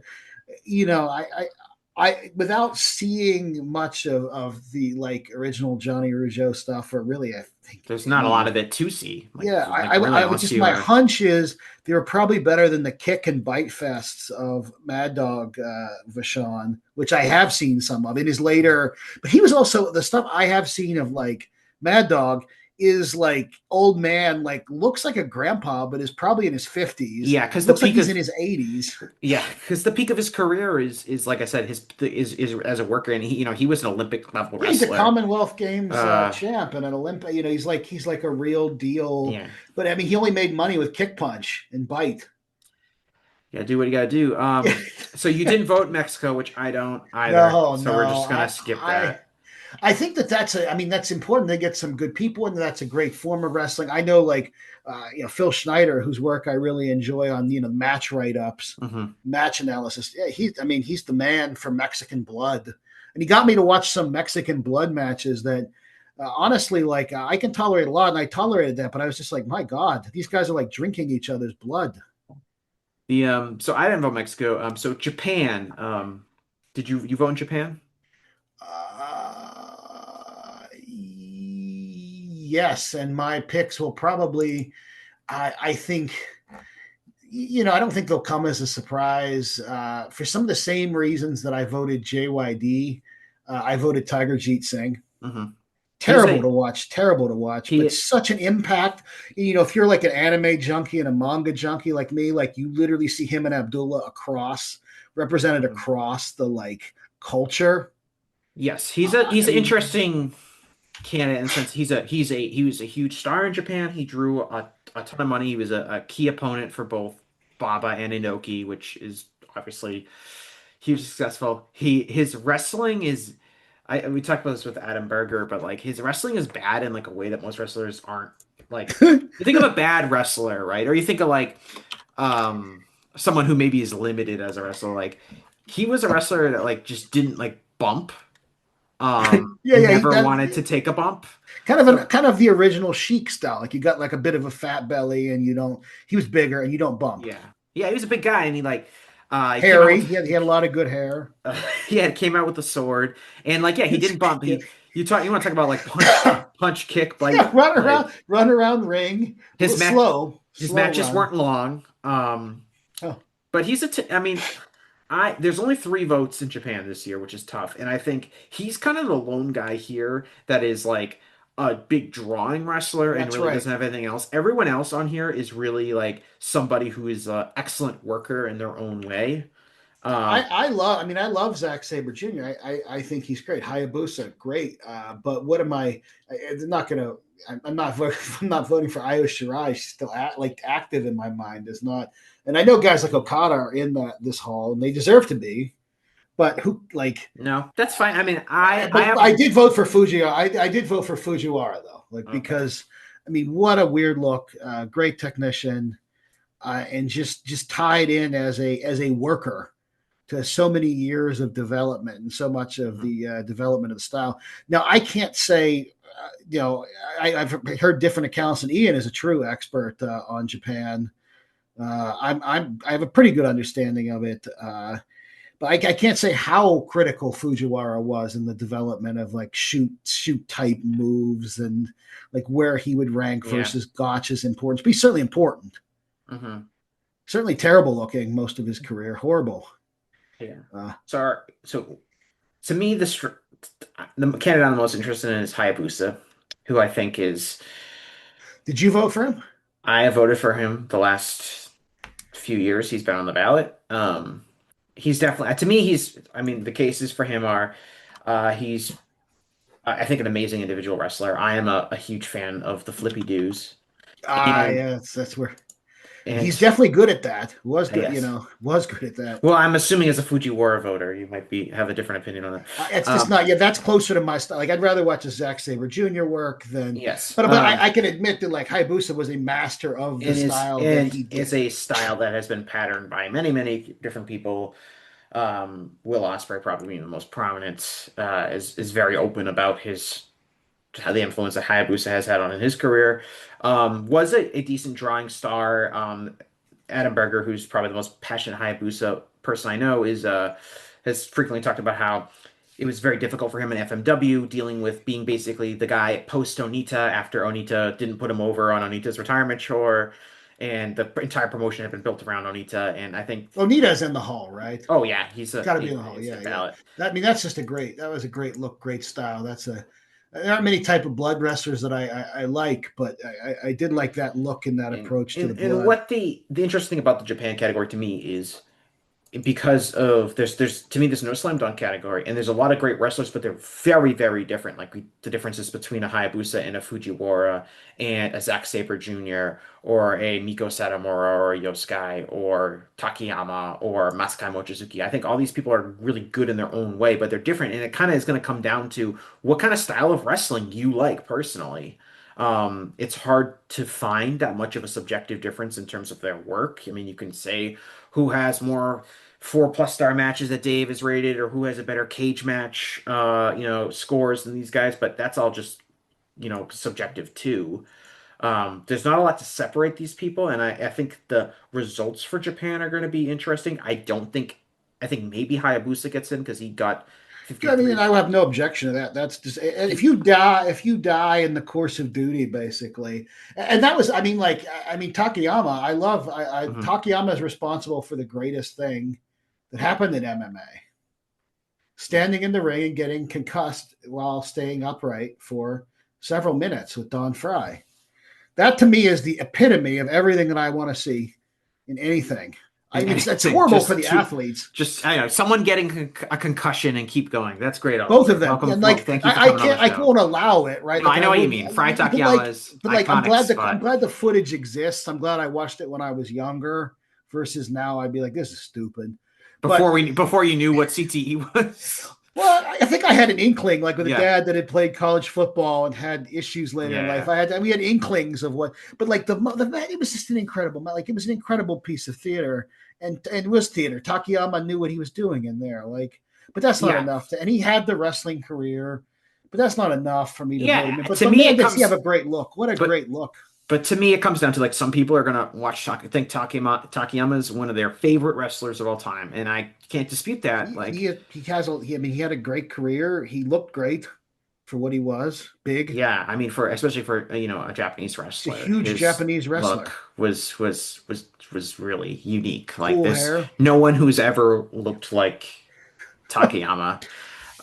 You do vote in Rest of the World, which I do not. So if you just want to shout out anyone that you voted for. I did because the Steve Verrier book was so good and so comprehensive on George Gordienko. I had to vote him. Whether he gets in or not, that's such a unique career and individual. And then while this was kind of like Otto Wands, I also voted. Ian and I have talked about him so much that I've kind of dug into like Wands, as much Wands footage as I could consume from AWA stuff to like phone book ripping. Yeah, there's not a lot of Autobots. No, you got bits and pieces. They didn't have the camera set up in the circus tents. But that's what I would love. That appearance is exactly what I would want. I mean, whether it's that or the Arnold Schwarzenegger putting him over and multiple books, multiple settings, even the Netflix doc, Otto Wands' name comes up. And then you see Otto Wands, who's shaped like a circle or an egg. Yes, he does not have Arnold Schwarzenegger's physique. No, but he does know how to do, he's the guy, there's multiple ways to rip a phone book. And I've done all these different things, but Otto uses the easiest technique. He bends the binding, right? And then so you rip all the pages individually, right? Yes. That's you basically pre-break it and then just go like this. And it's just a matter of how many you can do in the time versus actually pulling the thing. But he had all these tricks down. He could do. He was great at sort of butt bumping in the corner. He could do these types of things. Oh, he was great at butt bumping. That would still get over today. Yeah, it does. A lot of guys do that spot. Tony Storm does that spot. They love it. But and he's in everyone's book as a place where they started or toured. Even the draft Mike Rotunda thing I read, he's in there. Everybody came through the Wands. I was in terms of significance, I've done enough now. I've done my due diligence. I got to vote once. I don't think he's going to get in. I'll put I'll represent him. It's interesting because I remember reading about him when I think Dave wrote when I was reading Dave's obituary for him, and it's like he was really famous in like the Germany, Austria area, more so for like his, like you described, like his feats of strength more than he was as like he filled time with those. Yeah. And there's actually a lot of those that are, at least enough of those floating around. Because he'd be on TV, yeah. He'd do a TV spot and like, here's this guy, he can rip 1,000,000 phone books in a row or whatever. A good gimmick. And I think he did like stuff with like lifting up cars and like put a car on his head. All stuff that you can kind of work a little bit. Yeah. Make it easier. This is the Hall of Fame of working, man. But that's great. That like to have that ability to kill time is great. And I think what you mentioned here is a kind of a specific kind of approach to the Hall of Fame, which is in some cases, and we'll get into that when we talk about non-wrestlers. Like there are people who, we're talking about them as wrestlers, which you can say like, is Otto Wanz a Hall of Fame wrestler? I don't know, but is Otto, but just like his wrestling career, but is Otto Wanz a really important figure in the history of wrestling? Did he have a lot of significance to the wrestling industry? I think that's a much more like kind of intriguing argument for him, which is like you said, he was very famous. He was around for a while. He was the idea of what a wrestler was in continental Europe for a portion of his career, and his role as a promoter he's in, like you said, you read Jericho's everybody book, does a stint there. Yes. Yeah. Everybody passes through the camps, and a lot of people have stories about how much he could eat, or him pooping or something like that. It's never to do with anything of him as a wrestler. No one talks about that Otto Wanz match. That man that had people rocking. It was such a classic, and it's like how much he can poop and how many phone books he can read. Yeah. And that's that, to get over with that for decades. I mean, that's kind of the Big Daddy thing. I don't know if Big Daddy is in the wrestling. Big Daddy is controversially never got in. He got very close, but I would have put him in. I mean, he hit 15 years on the rest of the world ballot. I know Ethan Tyler's going to listen to this. He's going to hate this podcast episode. I'm not your typical observer. I'm just. I have no problem with your ballot, Oliver. I'm just saying, do you know the non-wrestlers who, in my opinion, the non-wrestlers are almost the most interesting aspect. It's a great slate. I mean, it's a great and slate I think the strongest candidates, for me are on this non-wrestler section, but I'm curious, and because I did. This was one where I took the max number of votes here. I could have taken the whole category. Given how Dave represents people in the hall, it's probably important to. I mean, I felt bad that I had to limit people, and in some cases, I broke the tie with just how close am I to the subject, or was it a part of my childhood, and so. That led to votes for Tony Schiavone, and it led to a vote for Kevin Sullivan, and it led to a vote for Bob Caudle, who I think epitomized a certain type of Southern sportscaster. It led to a vote for Larry Matisic, whose paybook I had for years and years until I sent it to David Bixenspan. And just said, do whatever you want on your scan side. I just wanted someone to scan it and give it to other people so they could see how much Ric Flair made in like '83, which is not as much as you would think in those days. None of those guys made as much. But he was a limousine riding, jet flying. Yes, yes. And I love that idea that they lived like multimillionaires, but they weren't even $1 millionaires. That's an Ole Anderson line. He's like Jim Barnett was not even a $1 millionaire. Yeah, and they have this whole like.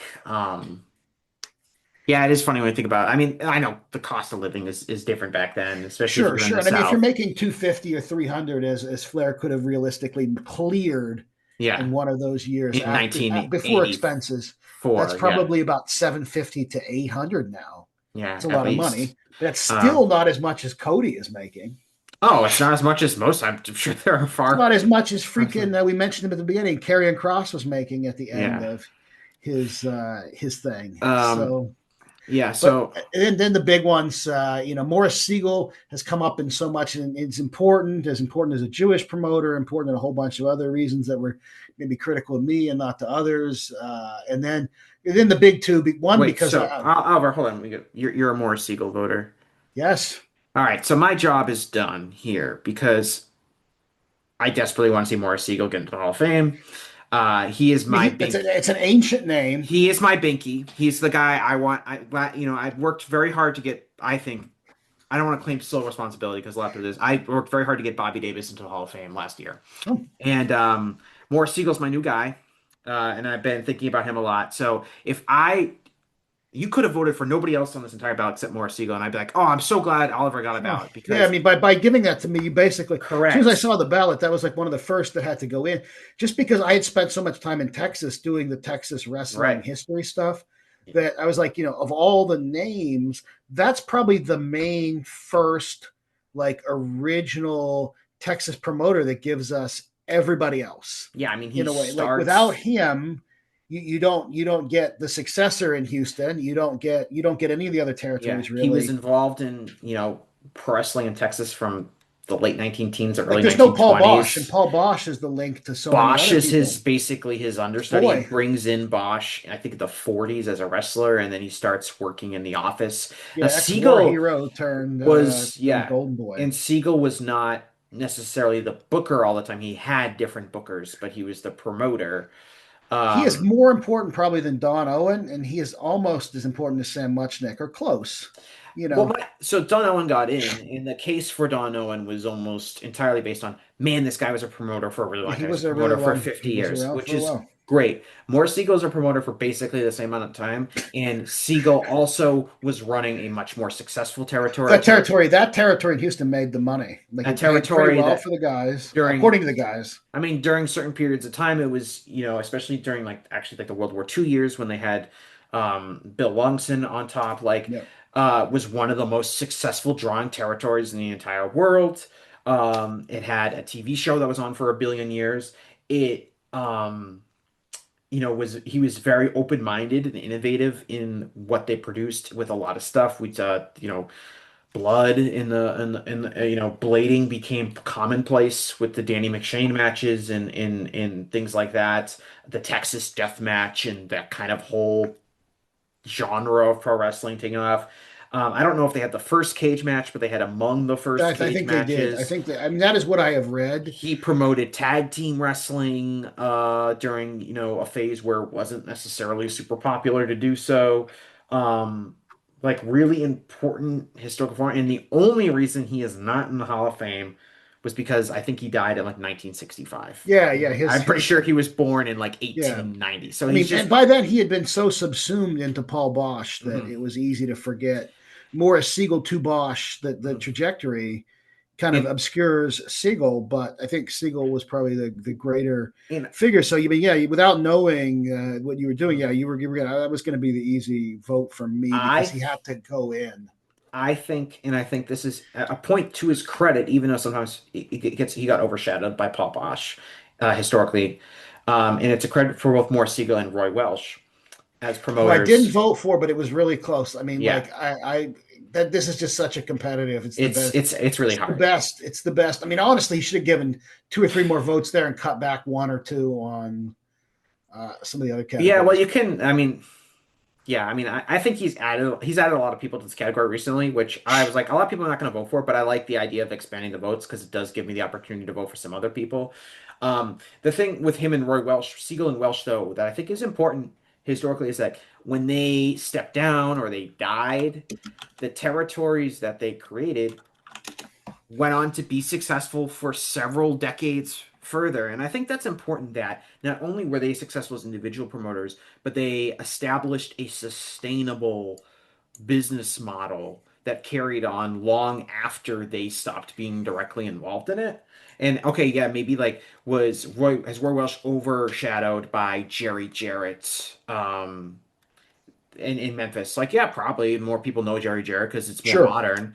Was more Siegel overshadowed by Paul Bosch? Certainly, because Paul Bosch was promoter in the 80s and 70s, and people know Paul Bosch in Houston, just more relevant. Two very similar Golden Boy type people too. Yeah. They're interesting as wrestlers. People forget that's their stock and trade. I mean, War Hero Bosch, and I didn't realize this until writing the obituary, just the extent of it. Jerry Jarrett's athletic career. Yeah. I mean, Jeff Jarrett's athletic career, community college, or JV or junior college basketball player, Jeff Jarrett. Jeff Jarrett. What do you think Jeff Jarrett's game was like? He's a point guard or something. Yeah, you think he was like his father was like they were just like, how could this guy not go to Alabama? The local papers are like this. Like, how could this guy not go to? But you look at Jerry Jarrett, and you don't think that guy could have played. That guy couldn't have played t-ball. He couldn't have played horseshoes. And he's like the great sports legend on like every sport of that. He still looks the same. Like, what on earth? So what do you like about Shivani?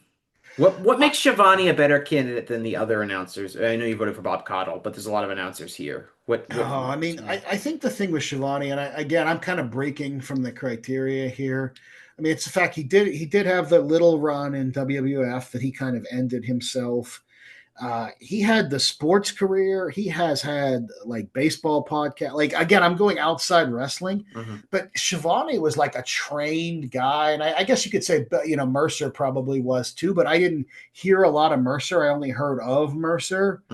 But Shivani has a phenomenal voice. He's still freaking going. He's still hitting the spots.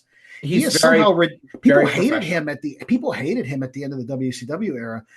Not me. I always thought he was great, but he has redeemed himself for sure during the AEW era because he has been phenomenal on the mic for them. He is a fixture. Yeah, I mean, he's one of the most trusted people that they have in that company. He handles the women's wrestling extremely well if he likes the female wrestler. Yes. I mean, that's a little weird, but he does put it over pretty well. My friend and colleague Trevor Dame said this, and he wrote about this recently a couple years ago when he was talking about AEW's announcers, and he's like, Tony Schiavone has finally done something that people thought was impossible, which is he's better than Jim Ross. He's a better announcer. 100%. And maybe it was unfair to have like post palsy. Yes, I understand. It's old. But I went back when that started, and I reviewed a lot of tape of them because they had some overlap, or you could hear one and then the other. And it is 100% clear that Shivani was always better as an announcer. Ross was good if he needed. This is a great take. Shivani was always better than Jim Ross, even in like Crockett and in like always WCW. Unless you specifically were like, Bill Watts trained you to mention where the guy went to college and what sports he played. Jim Ross was very good at that. If you needed to know that Jack Swagger went to Oklahoma and was the Big 8 champ or something, that's Oklahoma. So if you needed someone to know your sports pedigree or to embellish it a little bit, Jim Ross was your man. He's great at that.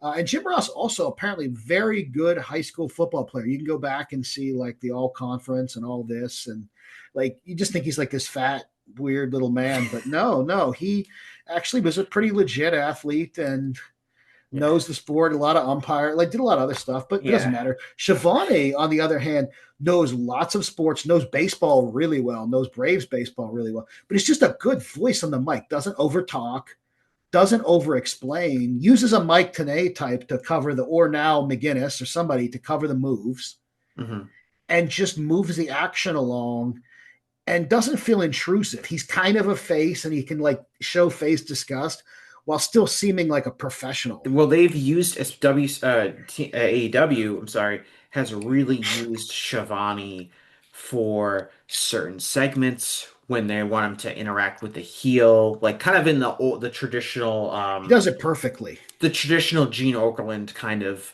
role, which is like, here's backstage my guest at this time here. I'm gonna welcome somebody to the ring and here the promo. Like they've used him in that role, which I think goes to show that what his professionalism, he's the guy. He can make a subtle face in the background. Very subtle. He's very professional up there.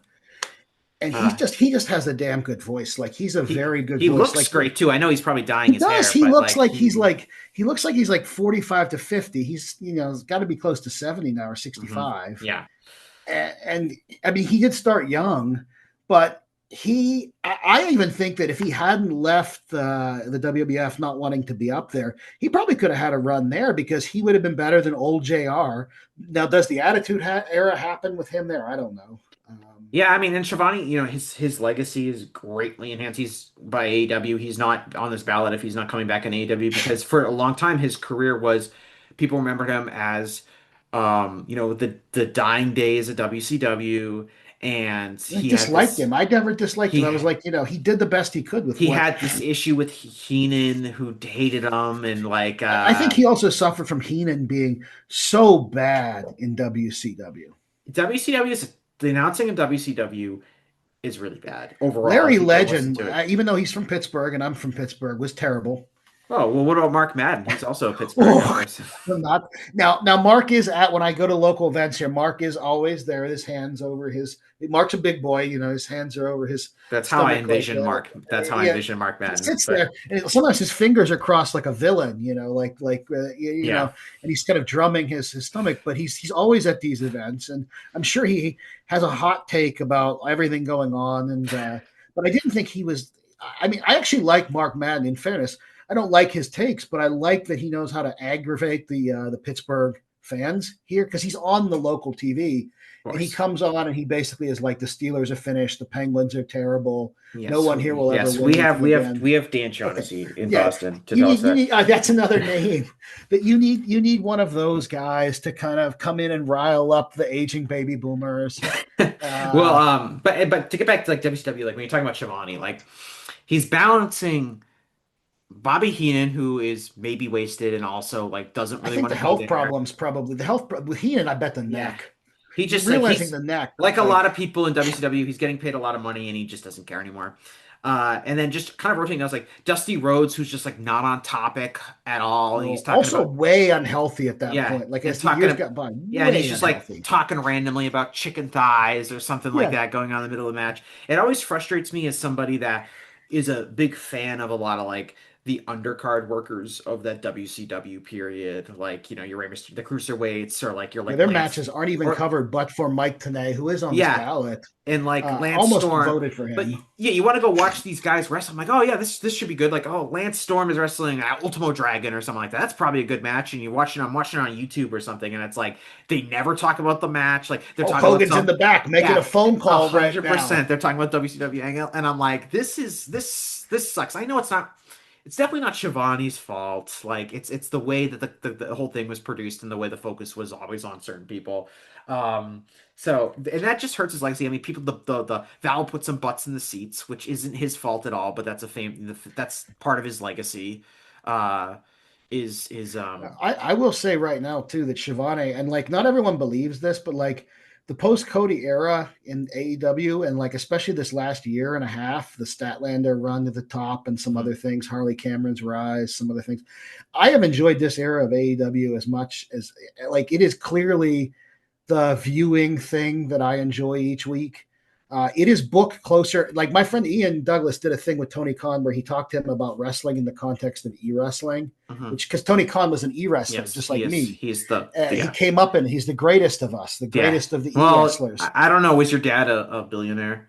Well, no. If there were a couple of guys from those days, myself included, that if we'd had the billions, we would have. Yes. But he has taken the e-wrestling mindset. He's even got the TNM7 guy, Oliver Kopp, doing the German commentary. Yeah. So he's the wrestling simulator. That guy is on there. But like the matches are booked the closest to the way in both the simulated and the written out feds. It is that we would do it. The dumb names, the way that like. But he does something. You couldn't offend any of the handlers because otherwise they'd quit. Yeah. So you had these vast revolving main events and lots of guys cycled in and out. And so like Tony does that. So like think how many people are like in or near a main event. Right. They'll heat somebody up and then they'll like tons of titles.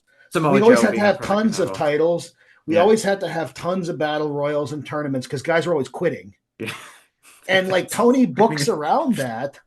And I've always wanted to put this take out there because like Ian didn't know enough about e-wrestling. He got Tony on the record with all these great e-wrestling comments, but he didn't like I didn't see the genius of it, right? Like, so I'm watching this now, and yeah, sure, maybe the ratings are down, and I know Dave debates back and forth about the HBO. I don't care.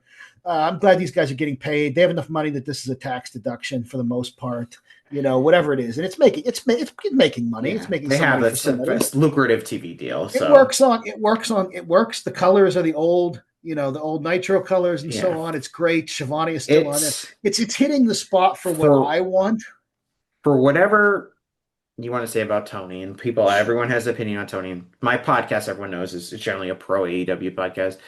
And I said this before, it is a miracle that out of all of the wrestling crazy people, the one guy who had a billionaire father that came from wealth that was willing to start his own wrestling promotion is like a Observer newsletter reading, E-Fed booking, Death Valley driver board, wrestling tape nerd. trading. And it's not like, can you imagine if Tony Khan was like a Vince Russo acolyte? Horrible. Or like one of these people that just like wanted to just recreate the Attitude Era and just like it's really a blessing to all wrestling fans, but particularly wrestling fans like you or I, that this guy you'd have main events that are like John Morant versus some guy from the NHL. Like this could go so for everyone to say that there's flaws at AEW and their business could be doing better and Tony should do this and Tony should do that, all things that have validity, but this thing could be going so much worse. He kind of does the things I liked about WCW when it was the number 2 brand, like some older wrestlers to kind of fill things out, but also the competitive undercards and like guys cycling through who are good.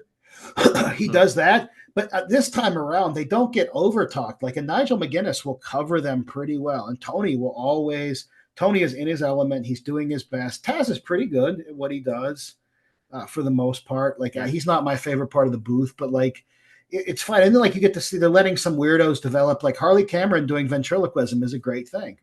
I mean, it doesn't dominate the show. She doesn't have the world title, but I like to see that. So you like the puppets? This is I like I know some people don't. I just think she is she has every tool except wrestling. She'd be a great manager. She's a really, I think, in terms of just an overall talent, a really interesting person. You just got to figure out the right role for her. I mean, my day job is in marketing, so like she is a marketing genius. Tony is very smart to use her in all the ads and promos that he does. And to stick her he's also doing something, I don't know if it's his choice or hers. He uses her to like cameo to pump up other people's promos. And it works pretty like the thing, it's developed its own strange little energy as a show. And like post Cody and post having that weight gone and a lot of that baggage gone from that era, I just feel like it's a good thing to have on TV. The WWE has increasingly post the finish of the story should have revealed to everybody that it sucks, right? Like that it is what it's always been. What you and I and others have always known it's been. It sucks. I'm glad to hear you say that. But it is like I hate that people say like there was even a period, Jesse. I know this is the Observer, like that people were arguing that the WWE, where like Triple H is apparently being considered for government service in some way, was the woker of the two federations. Those are not on internet form. Those are not internet forums that I'm a part of. But I don't know. Like it's just. I mean, there's. And I said that. I mean, the Ringer has an association with WWE, and we cover WWE topics and their interviews. We're very aware of the Ringer's coverage of WWE. But the obituaries are not part of that. And I do cover the Hall of Fame announcements. Like I get to do a historical piece when WWE announces a Hall of Fame. Like I don't comment on the Hall of Fame and good or negative. The Hall of Fame, it lets Ian and I call up like Mike Rotunda and get all these family photos when he gets inducted. Right. And, that's the thing. So I consider them doing a public service. I mean, the thing with the WWE Hall of Fame is that like we could say like, oh, that's whoever decides who gets in and whatever, but it means a lot to these wrestlers. Oh, they love it. It's a payday. Some of them like to charge. They can raise the prices on their signings and stuff like that. If they can say they're a WWE Hall of Famer. I want workers. You can sell the ring eventually when times get rough. You are a Shivani voter and a Bob Caudle voter.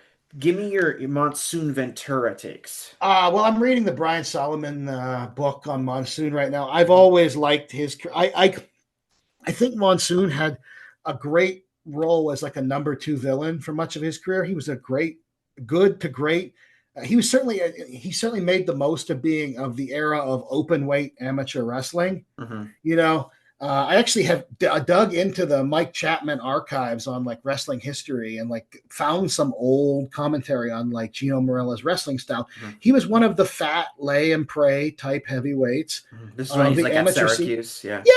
Like Ithaca College. Like he was an NCAA. You could as a Division III type guy, like still be in the main tournament if you qualified in some other ways. And so he was in there. He's like the greatest athlete in Ithaca history. Yeah. He was a fat, slow wrestler, but he knew how to work on the amateur mats. And I'm glad they capped that at 285 because those guys don't exist anymore. He can apparently do chin-ups. That's confirmed in a couple of places. I haven't gotten to, Solomon doesn't cover this yet as far as I've seen, but like, that's interesting to me. Doing chin-ups at 305, 310 is not early in his career. Probably not later, but like... Yeah, I don't think he was doing any in his role as WWF commissioner. And by the mid-70s, he's a big blobbo in the ring, right? He can still handle himself, I'm sure, as many people comment, but he's a big blobbo. But he's good. Doing the airplane spin. Yeah, he's got the Otto Vance body type. I love that. Yeah, he does. He has a version of that body type.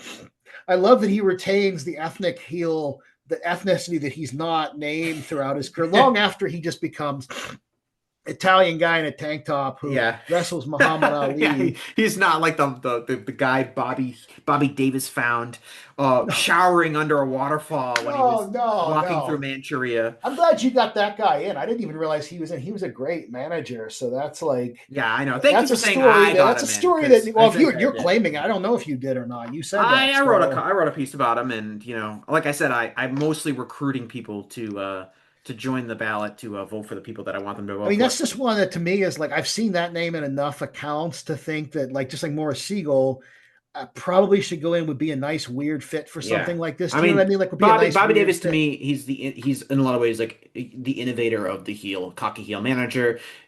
Bobby Heenan took his name from Bobby Davis. Yes.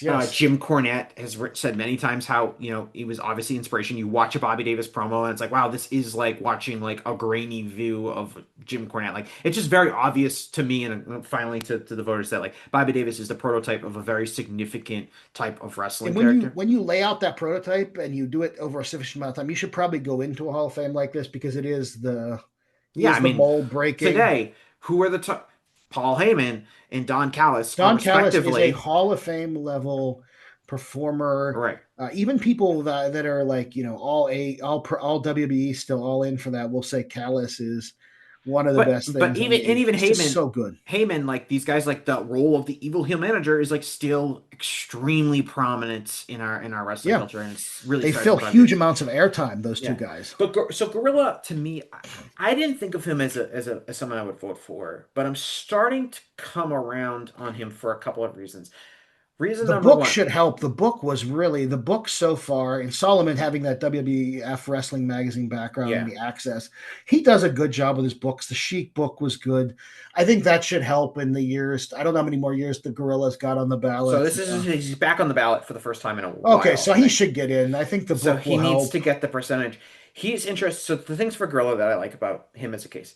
Well, the first thing is that he's kind of regarded as being a very bad announcer. And lots of odd turns of phrase. He won the Worst Announcer of the Year award many times for the Observer, but a lot of that comes from he was like in Tony Richards was on the flagship wrestling podcast, and he mentioned like I was a fan of Southern wrestling. All of a sudden, WWF comes onto my TV, and it's Gorilla Monsoon, and it's not Gordon Soule, it's not Bob Caudle, it's not the guys that I got used to seeing.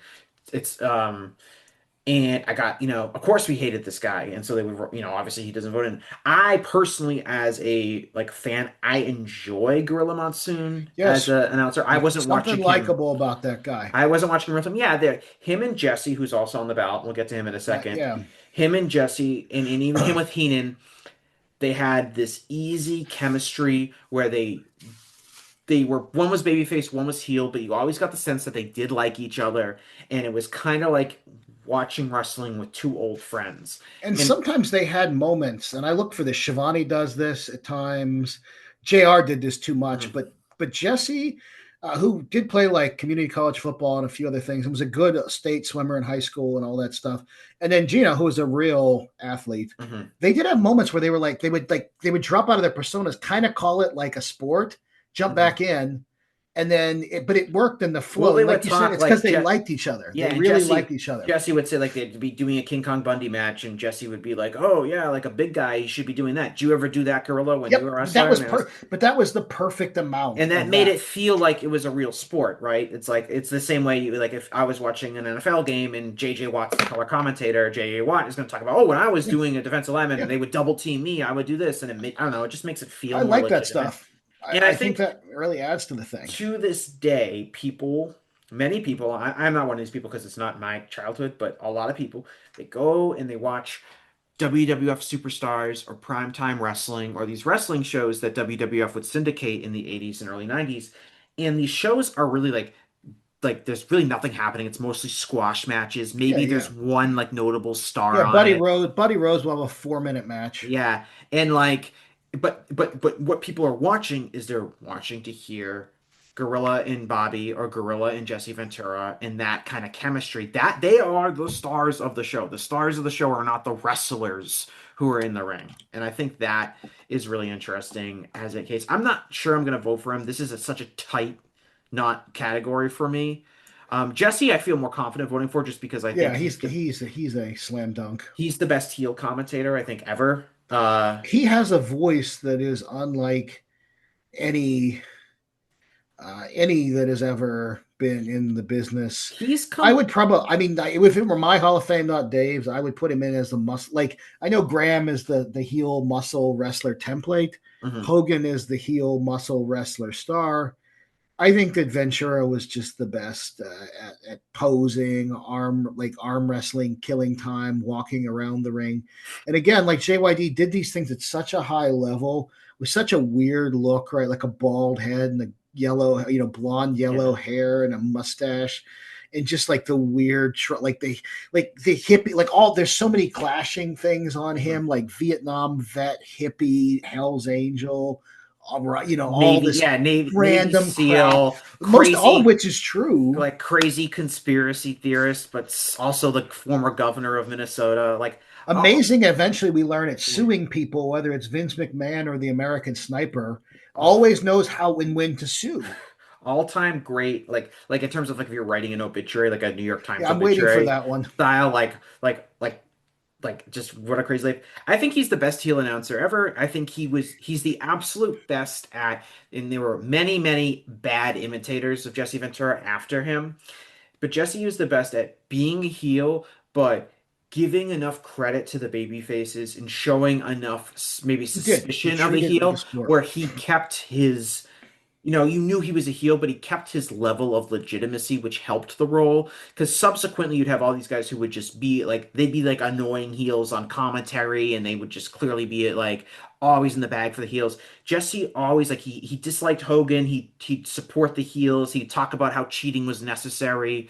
If he wrestled the guys, he brought it up. He'd bring it up at 91 WCW. He was unafraid to do that.